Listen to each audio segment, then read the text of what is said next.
残酷な天使のように少年よ神話になる Cosa ñoña. I'm Batman. Ñoña. Cosa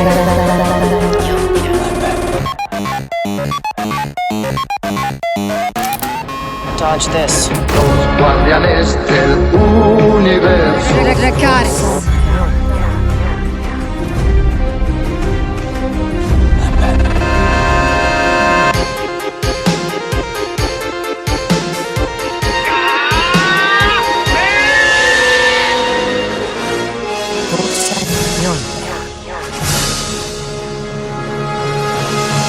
Expecto Patronum!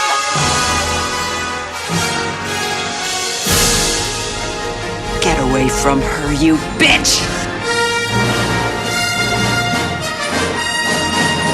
Werner Bertot, Alejo Zagalski y Martina Santoro hacen Cosa ñoña. Bueno, si les parece nos metemos con un tema serio de estos que tratamos en el programa. Acá siempre tratamos temas serios, como ustedes saben, en Cosa ñoña.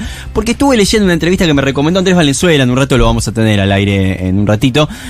Una entrevista que salió en Página 12 al escritor George R.R. Martin. Sí. Y que tiene una idea que me gustaría charlar acá, la verdad. A ver. Que es la idea de los fans ñoños o ñoñas que odian lo que dicen amar. Este concepto, Qué fuerte, sí. que odian lo que dicen amar. Presten atención a lo que dice Martin porque parece que hay algo interesante acá. En la entrevista él empieza a decir que hay como una cierta perversidad de un tipo particular de fanático de las cosas ñoñas que dice que a él que lo deja perplejo. Dice Martin, y les leo: no puedo entender cómo la gente que puede llegar a odiar algo que alguna vez amó. Si no te gusta el show, no lo veas. ¿Cómo se volvió todo tan tóxico? Se refiere, por supuesto, a, no sé, fans de Tolkien que odian todas las películas y todo lo que se hace con Tolkien y tienen como una especie de purismo. No, lo que le estuvieron dando esta semana. Bueno, de eso habló Martin, dijo, The Lord of the Rings of Power, ¿no? Los Anillos del Poder. Después vamos a hablar de la serie en particular, pero hablemos de lo de Martin ahora. Todavía no se emitió, se va a ver en Amazon, pero si te pones a seguir lo que está pasando online, la controversia es del nivel de la Segunda Guerra Mundial, dice.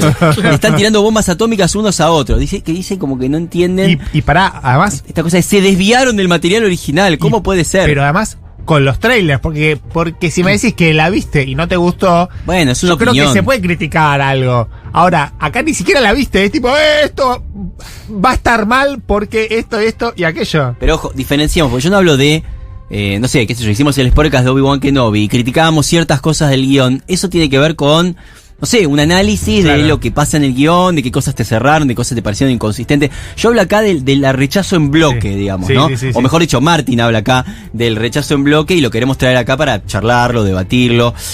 Sigo con un poquito más de Martin, para redondear la idea de Martin. Escuchás controversias sobre alguno de los shows y películas de Marvel, ciertamente sobre los personajes de DC. Antes si eras fan de Star Trek, te gustaba Star Trek, o sea, salía algo de Star Trek, te gustaba porque eras fan de Star Trek.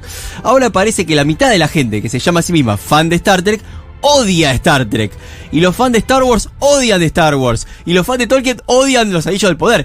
¿Qué carajo? Esto es Martin diciendo what the fuck, ¿no? Que lo tradujeron así. ¿Qué carajo? Quizás sea porque están cambiando las historias, pero como escritor te vuelves loco si no cambias algo. De alguna manera. Querés contar nuevas historias, no las mismas historias una y otra vez. Así que les pregunto, también a quienes están escuchando, ¿qué opinan? ¿Hay un tipo de fan que odia lo que dice amar? Nos escriben en la app de Futurock, en Twitter de Futurock, en el Discord de Cosa Ñoña, por supuesto, que ya están encendido on fire, o en el WhatsApp nos pueden mandar audios, que nos gusta escuchar sus voces, 11 40 66 000, ahí nos mandan audios, 11 40 66 000, no manden mensajes escritos al WhatsApp, solamente manden audios. Otra cosa que dice Martin acá, es que él es hace mil que es muy fan de los cómics de Marvel. Pero que las pelis no le llegaron a gustar tanto. Bueno, pará. O sea, se pone en el rol de lo que estaba criticando antes? No, dice, no, porque él lo a que dice ver. es, a mí no me gustaron tanto las pelis, pero no me puse a escribir cartas de odio, bien, claro. ni escribir en todos lados, qué mal que se alejaron del cómic. No, eso es lo que decía. Y él era muy fan a nivel de, para que te des una idea de lo fan que era de Marvel, mandaba todo el tiempo cartas, esas que salen atrás de los... Y salían las cartas de Martin cuando no lo conocía nadie. Claro. Salían, una vez llegó a escribir: queridos Stan y Jack, ustedes son mejores que Shakespeare. ¿No? Hablando de, por supuesto, de Stan Lee Sí. y Jack Kirby. Sí. Así, ese nivel de fan es Martin. Y cuando vio las películas dijo, che, esto no me copa tanto como los cómics, no salió a quemar los cines. Claro. Y eso es lo que él dice él. Como que, si no te gusta algo, bueno, a lo sumo dejo de ver las películas de Marvel. O veo algunas y otras no. Pero no salgo a decir, ¡qué horror! ¡Arruinaron Marvel! Claro. Igual, mira, justo una de las cosas que dijo Martin era que hoy él cree que la mitad de los fans de Star Trek aman Star Trek y la otra mitad odian. Yo creo que no es así. Yo creo que hay fans tóxicos que gritan y hacen Gritan ruido. mucho. Claro, agitan mucho y dicen, esto es una mierda y a todos nos parece una mierda. Y en realidad no, a vos te parece una mierda. Claro. O vos sos el que tiene la necesidad de ir a Twitter, a Instagram, a Facebook, a quejarse de la mierda que hizo tal, que en realidad a vos no te gustó, o hay cosas que no te gustaron, porque a veces nos pasa eso. Obi-Wan, hay cosas que nos gustaron y cosas que no tanto. Pero no es que todo es una mierda, me parece a mí. Pero hay fans muy ruidosos. Sí, eso también tiene que ver. Los que son más trolls, generalmente hacen más ruido. Eso es verdad. Eso es verdad, pero es un fenómeno de esta época. Martin lo asocia, por ejemplo, a las redes sociales. Dice que ahí es como... Pero ¿es un fenómeno más de esta época? ¿O hubo siempre fans? Digo, porque el purista siempre existió. El tipo que dice, no, no sé, con Peter Jackson yo me imagino que debe haber existido. No tenía tanto, cuando salió la trilogía original, no tenía tanto peso Twitter y demás. Pero imagino que debe haber existido el que dice, pero cambiaron, no está Glorfindel y a Arwen le dieron más lugar y las mujeres no tenían que hacer nada en el Señor de los Anillos, no sé. Claro, pero... Digo, cambió cosas Peter Jackson, y imagino que va a haber gente así muy en la línea de las nuevas derechas de Estados Unidos que se va a haber quejado de la...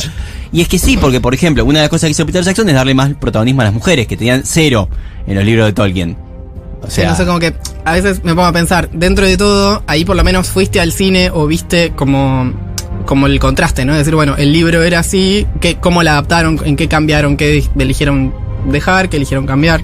Pero lo loco de Rings of Power, me daba gracia que también decía Martin en esa nota, era la gente de Amazon no consiguió los derechos del Señor de los Anillos o del Hobbit o del Silmarillion, consiguieron los derechos de Tolkien como el universo. Entonces, no, los anexos, en realidad lo que tienen que usar son los anexos, en un rato voy a hablar más de esto, pero los anexos del Señor de los Anillos, que son como notas. Como unas notas de Tolkien que hablan de la segunda edad, que es donde principalmente se va a hablar de la serie, entonces... No tienen nada de lo concreto que Tolkien eligió publicar. El chabón decía, no consiguieron ni Egidio ni el granjero de Ham, dice, ni Ningel, ni nada. Entonces dice, al final están construyendo una historia que medio va a ser nueva, porque va a estar basada en mitos, o sea, sí. No tenés contra qué quejarte, o sea, no podés decir, hicieron tal cosa mal, porque va a ser algo como nuevo, sí, de la interpretación de alguien. Es que de hecho sí, crearon personajes nuevos, hay muchos que están, pero crearon personajes nuevos, es todo nuevo, pasa que al tipo que es hiperpurista, o al tipo que quiere odiar todo, y eso le va a resultar, por eso también hubo tanta controversia. A mí la verdad que me sorprende, no es que me sorprende, pero me deja como, qué energía que tenés para dedicarle a esto, ¿no? Yo la verdad que con tanto quilombo y cosas que tengo de la vida real, me voy a andar preocupando por... Después la veré la serie, acá la vamos a comentar, es buena, es mala, no sé, nos gustó, pero eso es otra cosa, es tipo, lo que te gustó, no te gustó, y después la vida sigue, digamos, ¿no? No te quedás como puteando cada cosa que hace Amazon sobre Tolkien, ¿no? Y la nota seguía, decía un montón de cosas, como que, no sé quién fue el de marketing que organizó esta entrevista, pero ahora lo quiero, tengo que pasarme de bando. No creo que página tenga nada parecido a marketing igual, No, pero como que, no sé, como que un montón de cosas que explicó él del proceso de trabajo, o mismo cuando hablaba de Stan Lee, por qué lo había elegido. Bueno, vamos a eso un poquito ya que estamos, Marty. Él de Stan Lee dice, por ejemplo, que él lo valora mucho porque cambió las reglas de los cómics. Que él veía que los cómics, en una época, él dice, en mi época no estaban solo los cómics de superhéroes, sino estaban los cómics de cowboys, los cómics de romance que eran para las chicas, dice él. Claro. Bueno, qué sé yo, otra época, los bélicos. Y yo leía de todo. Y era todo muy quietista. O sea, la historia era, no sé, está Superman con Luisa Lane y el amigo de Superman. pasaba algo y al siguiente capítulo estaban Superman con Lisa, o sea, era todo, volvía a empezar, se reboteaba, nunca cambiaba nada. Y lo que cambió Stan Lee dice es que empezaron a... No sabías lo que iba a pasar, porque de pronto se morían protagonistas, ¿no? Él se acuerda de, y así lo dice, como Avengers 9, así tipo, el dato me encanta, que publicada en octubre de 1964, cuando introduce a un nuevo Avenger llamado Wonder Man. Y después, Wonder Man termina siendo el malo, pero después deciden no traicionar a sus unos amigos, o sea, viene, y al final se muere Wonder Man. Estamos hablando de un spoiler, aviso antes de que alguien me salte, de 1964, no saben ni quién es Wonder Man, no me salte del cuello. Justo me compré por internet hoy el número 8 de Avengers y lo iba a leer este fin de semana. Pero esto le voló la cabeza a George Martin y dijo, ¡claro! Los personajes se tienen que morir, cosa que por supuesto aplicó en su libro. ¿Y cómo, no? Vos, fiambre, tú, fiambre también.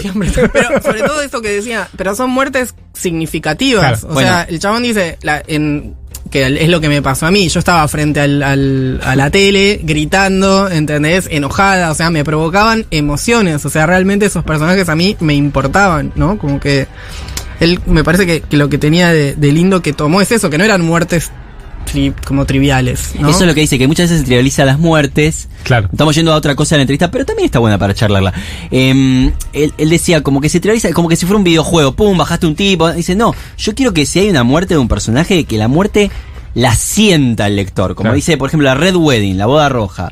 Dice, a mí me costó muchísimo todo eso, porque eran un montón de personajes con los cuales yo ya hacía 9 años que convivía con esos personajes y eran como, viste, como las famosas mis hijos, viste, bueno, eran parte de mi familia. Y yo dije, bueno, acá se tienen que morir, pero vamos a hacer que esa muerte sea notable, que sea una cosa que tenga un peso. Claro. Bueno, eso me hace acordar a mí, uno de los cómics que más me marcó de Batman es cuando lo matan a Robin. Bueno, el segundo claro. Robin, a Jason Todd, y lo matan, y muere. La angustia, cuando le pega, además que lo mata el guasón con el... ¡Spoiler alert! Con la palanqueta esa, con la palanqueta, cosa, y la escena es terrible, terrible. Y después hay varios cómics en los que Batman está hecho mierda porque se siente culpable porque murió Robin. Y después aparece otro pibito que dice, che, necesitas un Robin para no ser tan... Y hay como una evolución a largo plazo porque esto dura años. Claro, eso como que eso decía, ¿no? Los personajes progresan, claro, como que nunca se estancan en ese aspecto.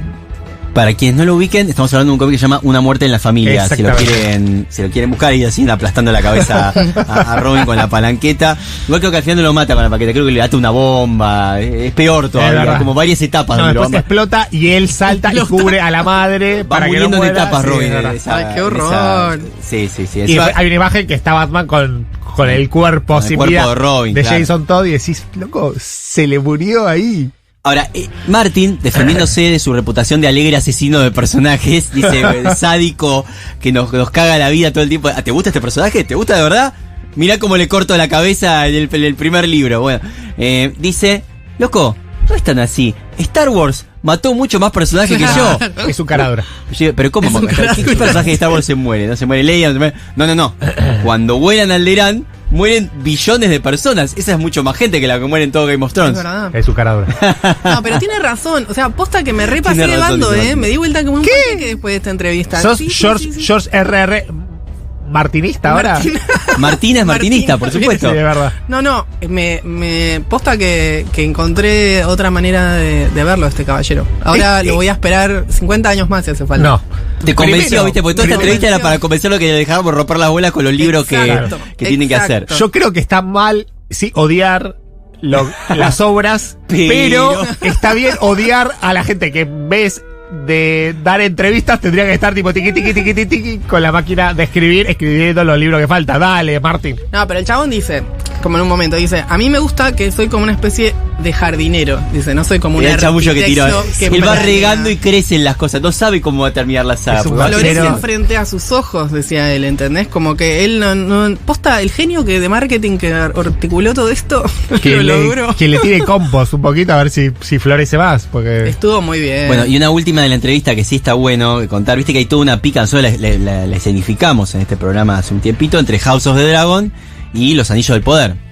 claro. ¿No? Van a salir medio juntas, HBO versus Amazon, ¿cuál vas a ver? ¿Y sabes lo que dijo Martín? Yo voy a ver las dos. Obvio. Yo voy a ver las dos. Dijo, espero... Contentos los de HBO diciendo, no, Martin, que no, habla bien de HBO nada más, no de Amazon Prime. Pero para, porque sigue. Dice, espero que las dos shows tengan éxito. Soy suficientemente competitivo. Espero que tengamos más éxito. Si gana 6 semis, los Anillos del Poder, que espero que gane 6 semis, espero que nosotros ganemos 7. Claro. Dice, ¿no? Pero de cualquier manera es bueno que haya fantasía. Amo la fantasía, amo la ciencia ficción. Quiero más shows de este tipo en la televisión. Entonces, como dicen que no quiere que esté solo el de él, Claro. sino que el otro le vaya bien, que al de él le vaya bien y que haya más. Está bien. ¿No? Ecuménico. Generoso. Ecuménico. Martín ecuménico, ¿no? Y para agarrar la pala, ¿sí comentó algo o no? Esto, No, dijo que- esto que Hizo un chistecito como que... ya florezca, Dijo claro. que hubiera estado escribiendo el capítulo, pero que bueno, tuvo que dar esta entrevista y ahora se quedó muy cansado, así que va a descansar 2 meses más Típico. antes de. Dice, ustedes saben que yo no soy el escritor que escribe más rápido, una cosa así, pero en un momento que, ay, qué Yo me lo Pará, imagino, el ¿viste? primero- el primer ¿Viste libro- esos hijos de puta que quieren con un dedo solo? Tic, tic. Bueno, qué hijos de puta, por ahí nunca hicieron- L-E-J-O, Alejo. ¿Lo escribí bien? Para que lo borro y lo escribo de vuelta. No, para el que se Escribí con equivoca los algo y borra deditos. toda la frase para volver a. Para mí es así, Martín. Ya conté alguna vez la entrevista que conjunta con Stephen King. Que Martin le dice, en la entrevista le dice algo así como: ¿y no te pasa cuando escribís toda una página y la mirás y decís, soy una mierda, soy un fraude, ¿por qué creen que soy un escritor? Esto no sirve para nada y borrás toda la página? Y Stephen King lo mira y le dice, no. ¿Qué sale un libro cada 6 meses? Claro. Menos- No, el tipo que estuvimos hablando, mis monos ya escribieron 6 libros más. Claro, como- es genial esa entrevista, la verdad. Así que bueno, volvemos entonces a la pregunta que les hicimos para que nos contesten en todas las vías de comunicación que tenemos, la app, Twitter, Discord, el WhatsApp, que lo repito por las dudas, 11 40 66 000. ¿Qué opinan? ¿Hay un tipo de fan que odia al que dice amar? Werner Pertot, Alejo Zagalski y Martina Santoro hacen Cosa Ñoña. Dicho esto, volvemos a la nave espacial en la que Sí. estábamos en el comienzo. Porque hoy Andrés no nos va a hablar de cómics. No, hoy estamos orbitando en torno a Marte en una estación que creo que se llama Babylon 5, ¿no? Exactamente, igual Babilonia 5, permíteme que te corrija, no orbitaba Marte, aunque sí ¿No estaba cerca de Marte? hay algunas líneas argumentales en Babilonia 5, la serie, Sí. que transcurren en Marte y tienen que ver con telépatas, hay una pequeña revolución independentista en Marte, pero la estación espacial propiamente dicha orbita un planeta que se llama Próxima 3. Próxima 3. Ajá. Mirá vos. Y está en territorio neutral, digamos, de la galaxia, porque Babilonia 5 es sobre todo una estación espacial diplomática, y podemos pensar una especie de ONU intergaláctica, donde asistimos a las reuniones del Consejo de Seguridad. Para los que no ubiquen, estamos hablando de una serie de los 90 que esta semana HBO Max subió a su catálogo y ahora la pueden volver a ver o ver por primera vez. Exacto. Yo igual voy a hacerle una recomendación a los oyentes, A que ver. es que en lo que subió HBO aparece como primer capítulo el capítulo piloto. No lo vean. ¡Oh! Salténselo, si no lo vieron ya, y arranquen por el segundo capítulo. El segundo capítulo fue lo primero que se proyectó, que se emitió en la tele. Mirá vos. Lo que pasa que luego, como pasaba en esa época, con las series exitosas se hacían películas para televisión. Una de esas películas oficia de precuela y es este capítulo piloto que en realidad en su momento no llegó al aire. Después llegó cuando se hizo hiperpopular la Claro. serie. Porque gran parte del misterio de la serie radica en lo que pasa antes. ¿Sí? ¿Por qué existe Babilonia 5? Porque en algún momento la humanidad descubre cómo ir a las estrellas, empieza a recorrer la galaxia y se encuentra con una raza misteriosa, son los Minbari. Ujú. Los Minbari están divididos en castas. La casta guerrera tiene la costumbre que, como gesto de respeto, cuando se encuentran ante un desconocido, muestran sus armas. En una nave, eso significa que tenés activadas las armas. Claro. La nave humana lo detecta, malinterpreta el gesto y Típico. abre fuego primero. Y sí. Mala idea. Pésima idea Con los porque Minbari. pésima idea con los Minbari porque bajan al líder espiritual de los Minbari, que proceden a arrasar básicamente cada puesto de avanzada que la Alianza Terrestre tiene en toda la galaxia conocida, Qué hasta que maravilla. llegan a la Tierra. Ajá. Estamos hablando entonces de una serie que va en el registro de Star Trek y de otras que tiene esta cosa de naves espaciales. Sí, totalmente. Pero con una lógica geopolítica. Vos hablaste de la ONU, de la diplomacia. Sí, pensemos en un relato multilateral. Ok. Sí, igual para cerrarlo el misterio piensen esto, la flota Minbari llegando a la Tierra, 200.000 naves terrestres es todo lo que queda, la batalla de la línea, quedan 200 naves, los Minbari se rinden. ¿Por qué? Es un misterio que atraviesa varias temporadas de la serie y que además es fundamental para la historia. ¿Cuántas temporadas son? Son 5. Sí. Con ver 4 alcanza. La quinta la hicieron de gusto. Sí, Okay. la quinta hay. Si bien se integra muy bien a la historia, y hay quien dice que J. Michael Straczynski la pensó como una serie de 5 temporadas, también hay quien dice que Warner estaba dulce y dijo, che, pará que con esto la estamos rompiendo, hacete una temporada más. Straczynski Straczynski. Porque Es Straczynski, Straczynski. para los que no lo sepan, es un gran autor de cómics. Mirá, todo tiene que ver Todo con todo. tiene que ver siempre con acá. todo. Mira, no sabía que era de él. Claro, es más o menos Babilonia 5 en la misma época de su run al frente de Amazing Spider-Man. Claro. Claro, acá estoy viendo en el catálogo de HBO Max y claro, sí, los capítulos en general duran 40 y pico de minutos. Sí. Típico capítulo de para el aire, pensado para el aire, para meterle las propagandas y demás. Sí, 1 hora, claro. Que dura 1 hora. Y claro, el primer capítulo era 1 hora y media. Entonces, ¿por qué el primero 1 hora y media? Claro, porque el resto de la película, de la precuela. Exactamente, y además son temporadas de 22 capítulos, como se hacía en los 90. Claro. Sí. Bueno, y... Si no son las de Netflix de 10 capítulos, 8 capítulos, son No, más de la eran vieja escuela. señoras, Acá temporadas. tenés 22, 23 o 24. Claro, totalmente. Bueno, y en la quinta igual Straczynski se empieza a dar lujos. Por ejemplo, tiene un capítulo de relleno e invita a un amiguito ¿A quién? a guionar. Un tal Neil Gaiman, no sé si lo ubicás. Mira, Ay, mira, me suena. ¿Te suena, no? Esa clase Claro. de lujos. Igual, más allá de mi fanatismo evidente, sí, para mí es la mejor serie de ciencia ficción que se haya emitido. tremendo esa Ah, declaración. sí. La mejor serie de ciencia ficción. Ni más ni menos. Como no la vi no puedo discutir. Claro. Lo que sí hace Babilonia 5 seguro es establecer un par de cosas de vanguardia, si se quiere, para el género televisivo del momento. Por ejemplo, todos sabemos que Star Trek tiene esta característica episódica, ¿sí? Lo mismo que tenía Buffy la Casa de Vampiros, el famoso monstruo de la semana. Sí. Ajá.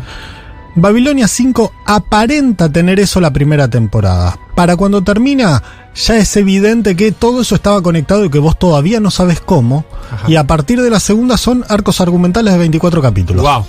Acá pregunta Julieta, Largo. dice ¿cómo se llama la serie? Están hablando, pero no escuché el nombre. Se llama Babylon 5, está en HBO Max, es una serie de los 90, clásica, pero que la traemos hoy porque ahora apareció en el catálogo y es más Claro. fácil de ver. O sea, Estrenó en enero del 94. claro. Hay que decir una cosa, esto te la voy a criticar A ver. La parte de efectos especiales, por supuesto, son efectos especiales de los 90 y hay que hacer como un poco la vista gorda, porque vos las naves espaciales, visto de la animación de hoy, decís, Bueno, pero para esa época sí. era vanguardia. Sí, sí, Pensé, sí. es la primera Te hace acordar serie- los viejos juegos de esa época, los viejos videojuegos, No, quiero decir. aún más, es la primera serie de televisión de la época en usar animación digital. Sí. Babilonia 5 es la primera serie de televisión que toma la tecnología de películas como Terminator 2 y encuentra el modo de hacerla accesible a los presupuestos televisivos. Entonces vos veías que en las otras series sacudían el decorado para mostrar un temblor o que la nave iba colgada de piolines. Y Acá está hecha por computadora, sí. Claro, acá aparece cuando presentan a la nave espacial Estrella, la Estrella Blanca, que es como la nave de la alianza que luego se forma entre todas las razas. Yo me acuerdo de ver eso a los 15 años y decir, ¡wow! Claro, pero lo ves hoy y necesitas como Y decir, pasaron- es una serie de los 90, pues eso te saca del Claro, verosímil. Ahora estamos acostumbrados a que hay unos efectos especiales de la reputísima madre, acá, bueno, Martina con Unreal y demás, y esto es animación de los 90, hay que saber eso. Claro, ¿no? tiene 28 años, pero pensemos que cuando hace 30 años se decía, bueno, algún día estos efectos se van a poder hacer en una computadora de cualquier casa, lo decían porque existía Babilonia 5 que ya lo había demostrado. Ajá. Lo que sí tiene son las actuaciones, tiene otras cosas, me parece. Tiene muy buenas actuaciones. Hay un par de discursos épicos al estilo. A mí se me va a acordar mucho algo que nada que ver, que es de West Wing. O sea, tiene discursos como muy políticos. Sí, ¿no? y mira, hay un ejemplo, hay un momento en que los Minbari entran en guerra civil, no voy a ahondar mucho. La actriz que interpreta a la embajadora Minbari, que se murió hace poquito, Mira Furlan, era yugoslava. Ajá. Entonces todo el parlamento que le escribe Straczynski a Mira Furlan, lo escribe pensando en lo que en ese entonces acaba de suceder, que era la guerra civil yugoslava. Claro. Y si pensamos en los discursos de Shekar, que era el embajador de una nación sojuzgada ante el Consejo de Seguridad de Babilonia 5, es como re clara la postura antiimperialista que asume. Claro, sí, de hecho, si van a ver Babilonia 5, estén preparados para una serie muy política, digamos. Mucha rosca. Juega mucho con la rosca, con los grandes discursos de resistamos la violencia de este dictador o de no sé qué, o sea, juega mucho con eso, digamos, ¿no? Es lo interesante de ir a buscar esa serie, me parece. Sí, y a la vez mucha épica, porque hay un creyendo donde, en definitiva, el nudo de la serie pasa por cómo las razas jóvenes se hacen cargo de su destino. Esto, digamos, si uno tuviera que decir el universo de series, es la mejor, pero ¿qué es lo que la diferencia? Esto de la política, otra cosa de, digámoslo así, todas las 842 versiones de Star Trek que existen desde... Mira, a Star Trek se le achacó durante mucho tiempo que no tenía un gran desarrollo de personajes. A mí lo único que me parece que le falta a Babilonia 5 es un capitán realmente carismático, digamos, carismático a nivel Picard, ¿sí? Bruce Boxleitner no era el mejor actor de la cuadra, cumple con su papel. Creo que el cast femenino era infinitamente superior. Mencioné recién a Mira Furlan, pero a Claudia Christian, que era como la segunda al mando de la estación, la rompía también. Dos de los embajadores, el embajador Narn y el de los Centauri, dos actores increíbles, y me parece, sobre todo, tiene un guión imbatible. Es muy difícil encontrar una serie tan bien resuelta, tan redondita en 5 años, donde estás en la cuarta, quinta temporada y te terminan de cerrar una puntita que te dejaron abierta en la primera. Y además, bueno, eso, juntar una reflexión explícitamente política con una épica aventurera que no deja de estar ahí, con reflexiones poéticas sobre qué es la belleza, en más de un pasaje. Yo me pregunto, y no es para hacer la gran apología de todo tiempo pasado fue mejor, ni nada por el estilo, que no soy muy de esa yo, pero yo me pregunto, hoy estamos hablando muchas veces de series que tienen un presupuesto que te lo tiran por la cabeza, te dicen, gastamos todo esto, esta serie, y después vos vas y decís, che, pero el guionista ¿cuánto le pusieron? Poco. 50 pesos, ¿verdad? Porque realmente hay veces que tienen, viste, no tienen los efectos, estos no tenían los efectos especiales de hoy, pero no sé si por eso tenían que dedicarle mucho más a que los guiones fueran realmente muy pensados, no sé la verdad. A mí me parece... Si la necesidad hacía que eso fuera así, pero hoy vemos muchas series que como que pusieron mucha plata, está muy bien algunas cosas de la serie, pero el guión fracasa, ¿viste? Bueno, a mí me parece que por un lado... lo que pasa con Babilonia 5 es que en cierto modo, pese a estar en una gran cadena, porque en los 90 Warner era una de las principales cadenas televisivas, no dejaba de ser una serie de autor, ¿sí? Claro. Una idea, es del mismo modo que, salvando las distancias, Game of Thrones, ¿sí? Fue una serie de autor. Claro. Para bien o para mal. Para bien o para mal, claro. Pero para bien, después para mal. Me parece que Babilonia 5 era eso, era una serie de autores. Igual hay una trastienda detrás de este estreno o reposición en HBO Max, porque durante años estuvo en Estados Unidos, de HBO, disponible Babilonia 5. Lo que pasa es que desde hace un año se viene comentando, y lo ha confirmado Straczynski en Twitter, que puede haber una remake. Ahí vamos de vuelta. Entonces, reciclando historias exitosas del pasado. Claro, exactamente. Igual lo que Babilonia 5 tuvo ¿cómo se llama? De una serie que se abrió. Spin-off. Un spin-off, gracias, no me salía esa palabra. Sí. Tremenda palabra. Y no funcionó mucho. Como suele pasar con los spin-offs. Sí, en general sí. Porque viste que uno llega con la cebadez del producto original y le está exigiendo lo mismo y a la vez que sea otra cosa. Sí. Sí. Así que A bueno. mitad de camino. Bueno, así que ya saben entonces, Babylon 5 o Babilonia 5 la encuentran en HBO Max, ya está en el catálogo si alguno tiene ganas de darse una pasada por ese universo de política y naves que hacen pium, pium, pium. Werner Bertot, Martina Santoro, Alejo Zagalski. Cosa ñoña.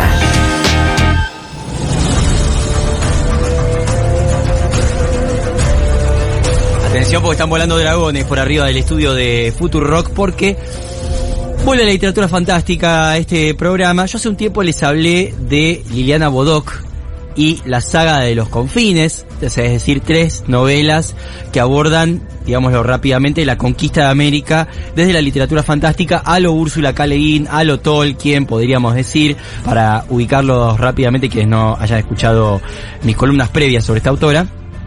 Y hoy me voy a meter con su última saga, la última que pudo escribir en su vida, que es Tiempo de Dragones. Se llama así.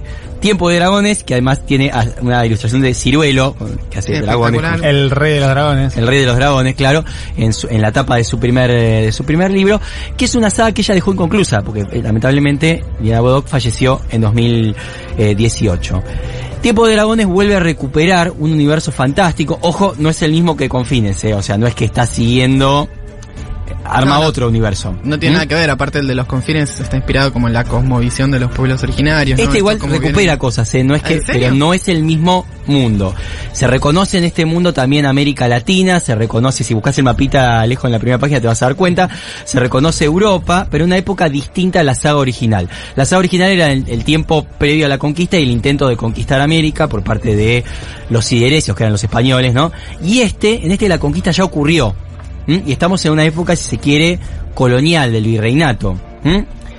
Una mirada panorámica que le he dado sobre la obra de Bodoc. Si la saga de los confines cuenta la conquista con magia y un enemigo oscuro a los Sauron, hay otras dos, una duología que se llama Memorias Impuras, que cuenta una historia en la época colonial, en el virreinato.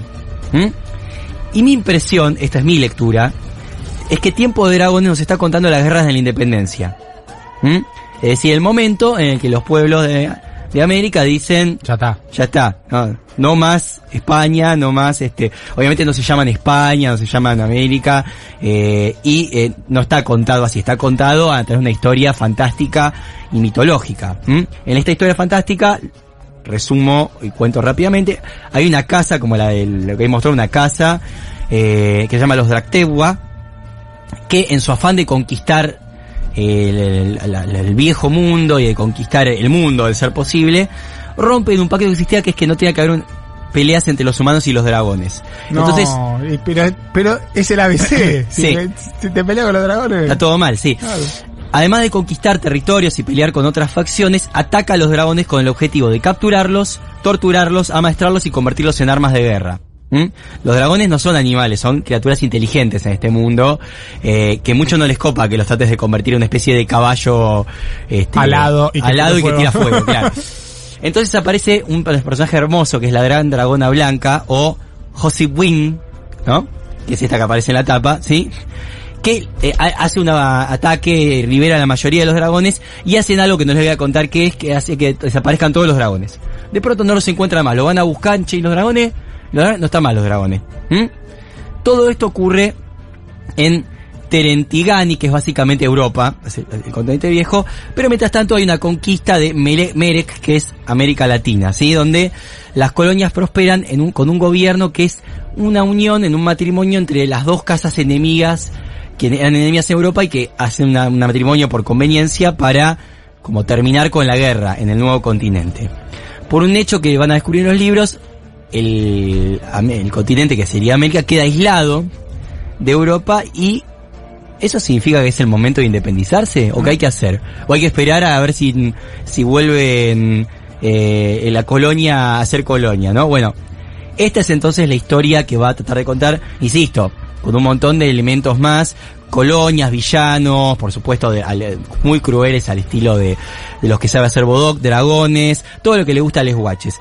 Y también hay una profecía y un elegido, por si faltara algo. Bien. Lo que más disfruté, y les voy a contar, me voy a detener un segundo en contarles este momento del libro, es el comienzo del primer libro, donde te cuentan cómo surgió la profecía. La profecía surgió en la cima de una montaña donde había un monasterio y había ahí 17 monjes borrachos. Y esos 17 monjes borrachos inventan la profecía, porque resulta que no estaban borrachos porque sí, estaban borrachos porque sabían que venían estos del clan maligno de los Draktegua a matarlos a todos. O sea, estaban esperando que se hiciera de día para poder subir por el camino de la montaña y matarlos, porque ellos estaban aliados con la otra facción. Entonces hacen lo que todo monje hace en estos casos, que es ponerse en pedo hasta más no poder, esperando la muerte. Y así borrachos se les ocurre, che, ¿y por qué no hacemos una profecía para cagarle el futuro al líder de los Draktegua? Está bueno ese plan. Es muy bueno cómo van inventando estos 18 monjes borrachos la profecía, que es la profecía que rige toda la saga. O sea, me imagino más tipo, no, para, agrega que si hacen es así, esto. Es así, uno dice, no, eso es muy obvio, ponelo más así. Entonces, inventan la profecía de que va a haber un elegido que va a ser hijo de los dragones y de los humanos. Claro, que llame Neo, no, para Neo ya está muy usado, Claro. ponele otro nombre. Y que va a ser Harry. va a ser la ruina de estos malos que conquistan el mundo, ¿no? Los monjes se esconden en un papiro antiguo en un lugar para que lo encuentre el pueblo, el vulgo, cuando saquee el monasterio, y para que lo lean y se difunda y nadie sepa de dónde salió, que piense que viene de hace 1000 años atrás. Fake news, ¿no? Tiraron un tweet y lo dejaron ahí para que se replique. Y efectivamente pasa eso, se genera la profecía del año 1000, que es la profecía que da camino a toda esta historia, y va a ser la casualidad que en este continente nuevo, en Melek, aparece un niño, un bebé al principio, que cumple con todos los requisitos de la profecía. Pobrecito. Bueno, Bodok pensó pobrecito de los otros. Al principio es pobrecito él y después es bueno, en fin, no spoileo. No. Voy a pasar a la historia sobre la historia. Bodok pensó esto como una tetralogía. Sí. O sea, hay 2 libros. Uno se llama Tiempo de Dragones, la profecía imperfecta, que es como preparatorio de todo lo que se va armando y termina el libro. ¡Quiero más! Bueno, segundo libro, Tiempo de Dragones, el elegido en su soledad. Es cuando él empieza, él y un montón más, hay un montón de protagonistas, es Bodok, ¿no? Hay un montón de protagonistas mujeres, no es él solo. Empieza a actuar y empieza a hacer una serie de cosas. Pero eran 4 y quedó en 2. Lo cual es un garronazo, porque encima, en el último capítulo del último libro, pasa algo que te reconfigura todo lo que leíste hasta ahí. Pero Werner, nos traes algo que está inconcluso. Me quiero cortar las manos para no agarrar más libros. Atención. A fines de 2019, y acá viene la bomba, Yo no comento porque estoy como fascinada. Necesito que sigas hablando, Werner. Atención porque viene la bomba. A fines de 2019, la editorial Penguin Random House, que es una de las grandes editoriales que existen a nivel internacional, anunció que existía un manuscrito de un tercer libro de la saga y que se iba a publicar en 2020, año en que nos pasó por arriba la pandemia, Claro. y no se publicó. No. ¿Qué pasó? Bueno, me contacté con la familia de Liliana Bodok. Para.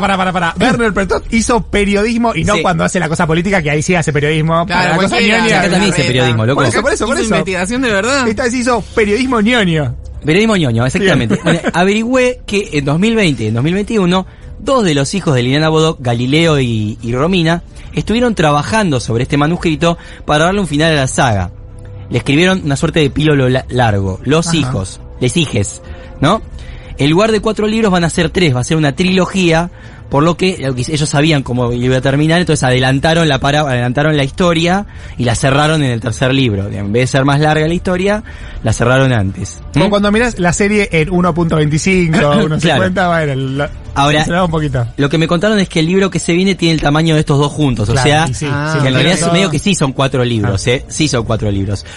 Tiene toda una larga parte escrita por Bodok, y después ellos hicieron un cambio de narrador y de perspectiva, y empieza una última sección escrita por Les Hijes. Fue la forma literaria que eligieron para mostrar el corte y cómo ellos completan la historia que no pudo terminar de escribir por su Estuvieron parte. bien. Está bien, es Qué lindo. interesante, sí. Y sí, porque aparte es eso, para no reemplazarla o no poner palabras Claro. en su boca, digo, Claro. como que hermoso. Ahora, cuando me comuniqué con Galileo para tener novedades de esto, se sorprendió del momento que elegí. Porque, atención a esta bomba, el tercer libro de la saga de Tiempo de Dragones de Liliana Bodok se publica ahora. ¿Qué? Entró en imprenta la semana pasada. Epa. Bueno. Es así, chiques. vamos a tener un nuevo libro de Liliana Bodoc cuando ya pensamos que ya está, porque murió. Que se va a presentar en la Feria del Libro. Se presenta, de hecho tengo hasta la fecha, se presenta el 1 de mayo a las 16:30 en la Feria del Libro. De vuelta. Bien. Exclusivo de Cosa Ñoña.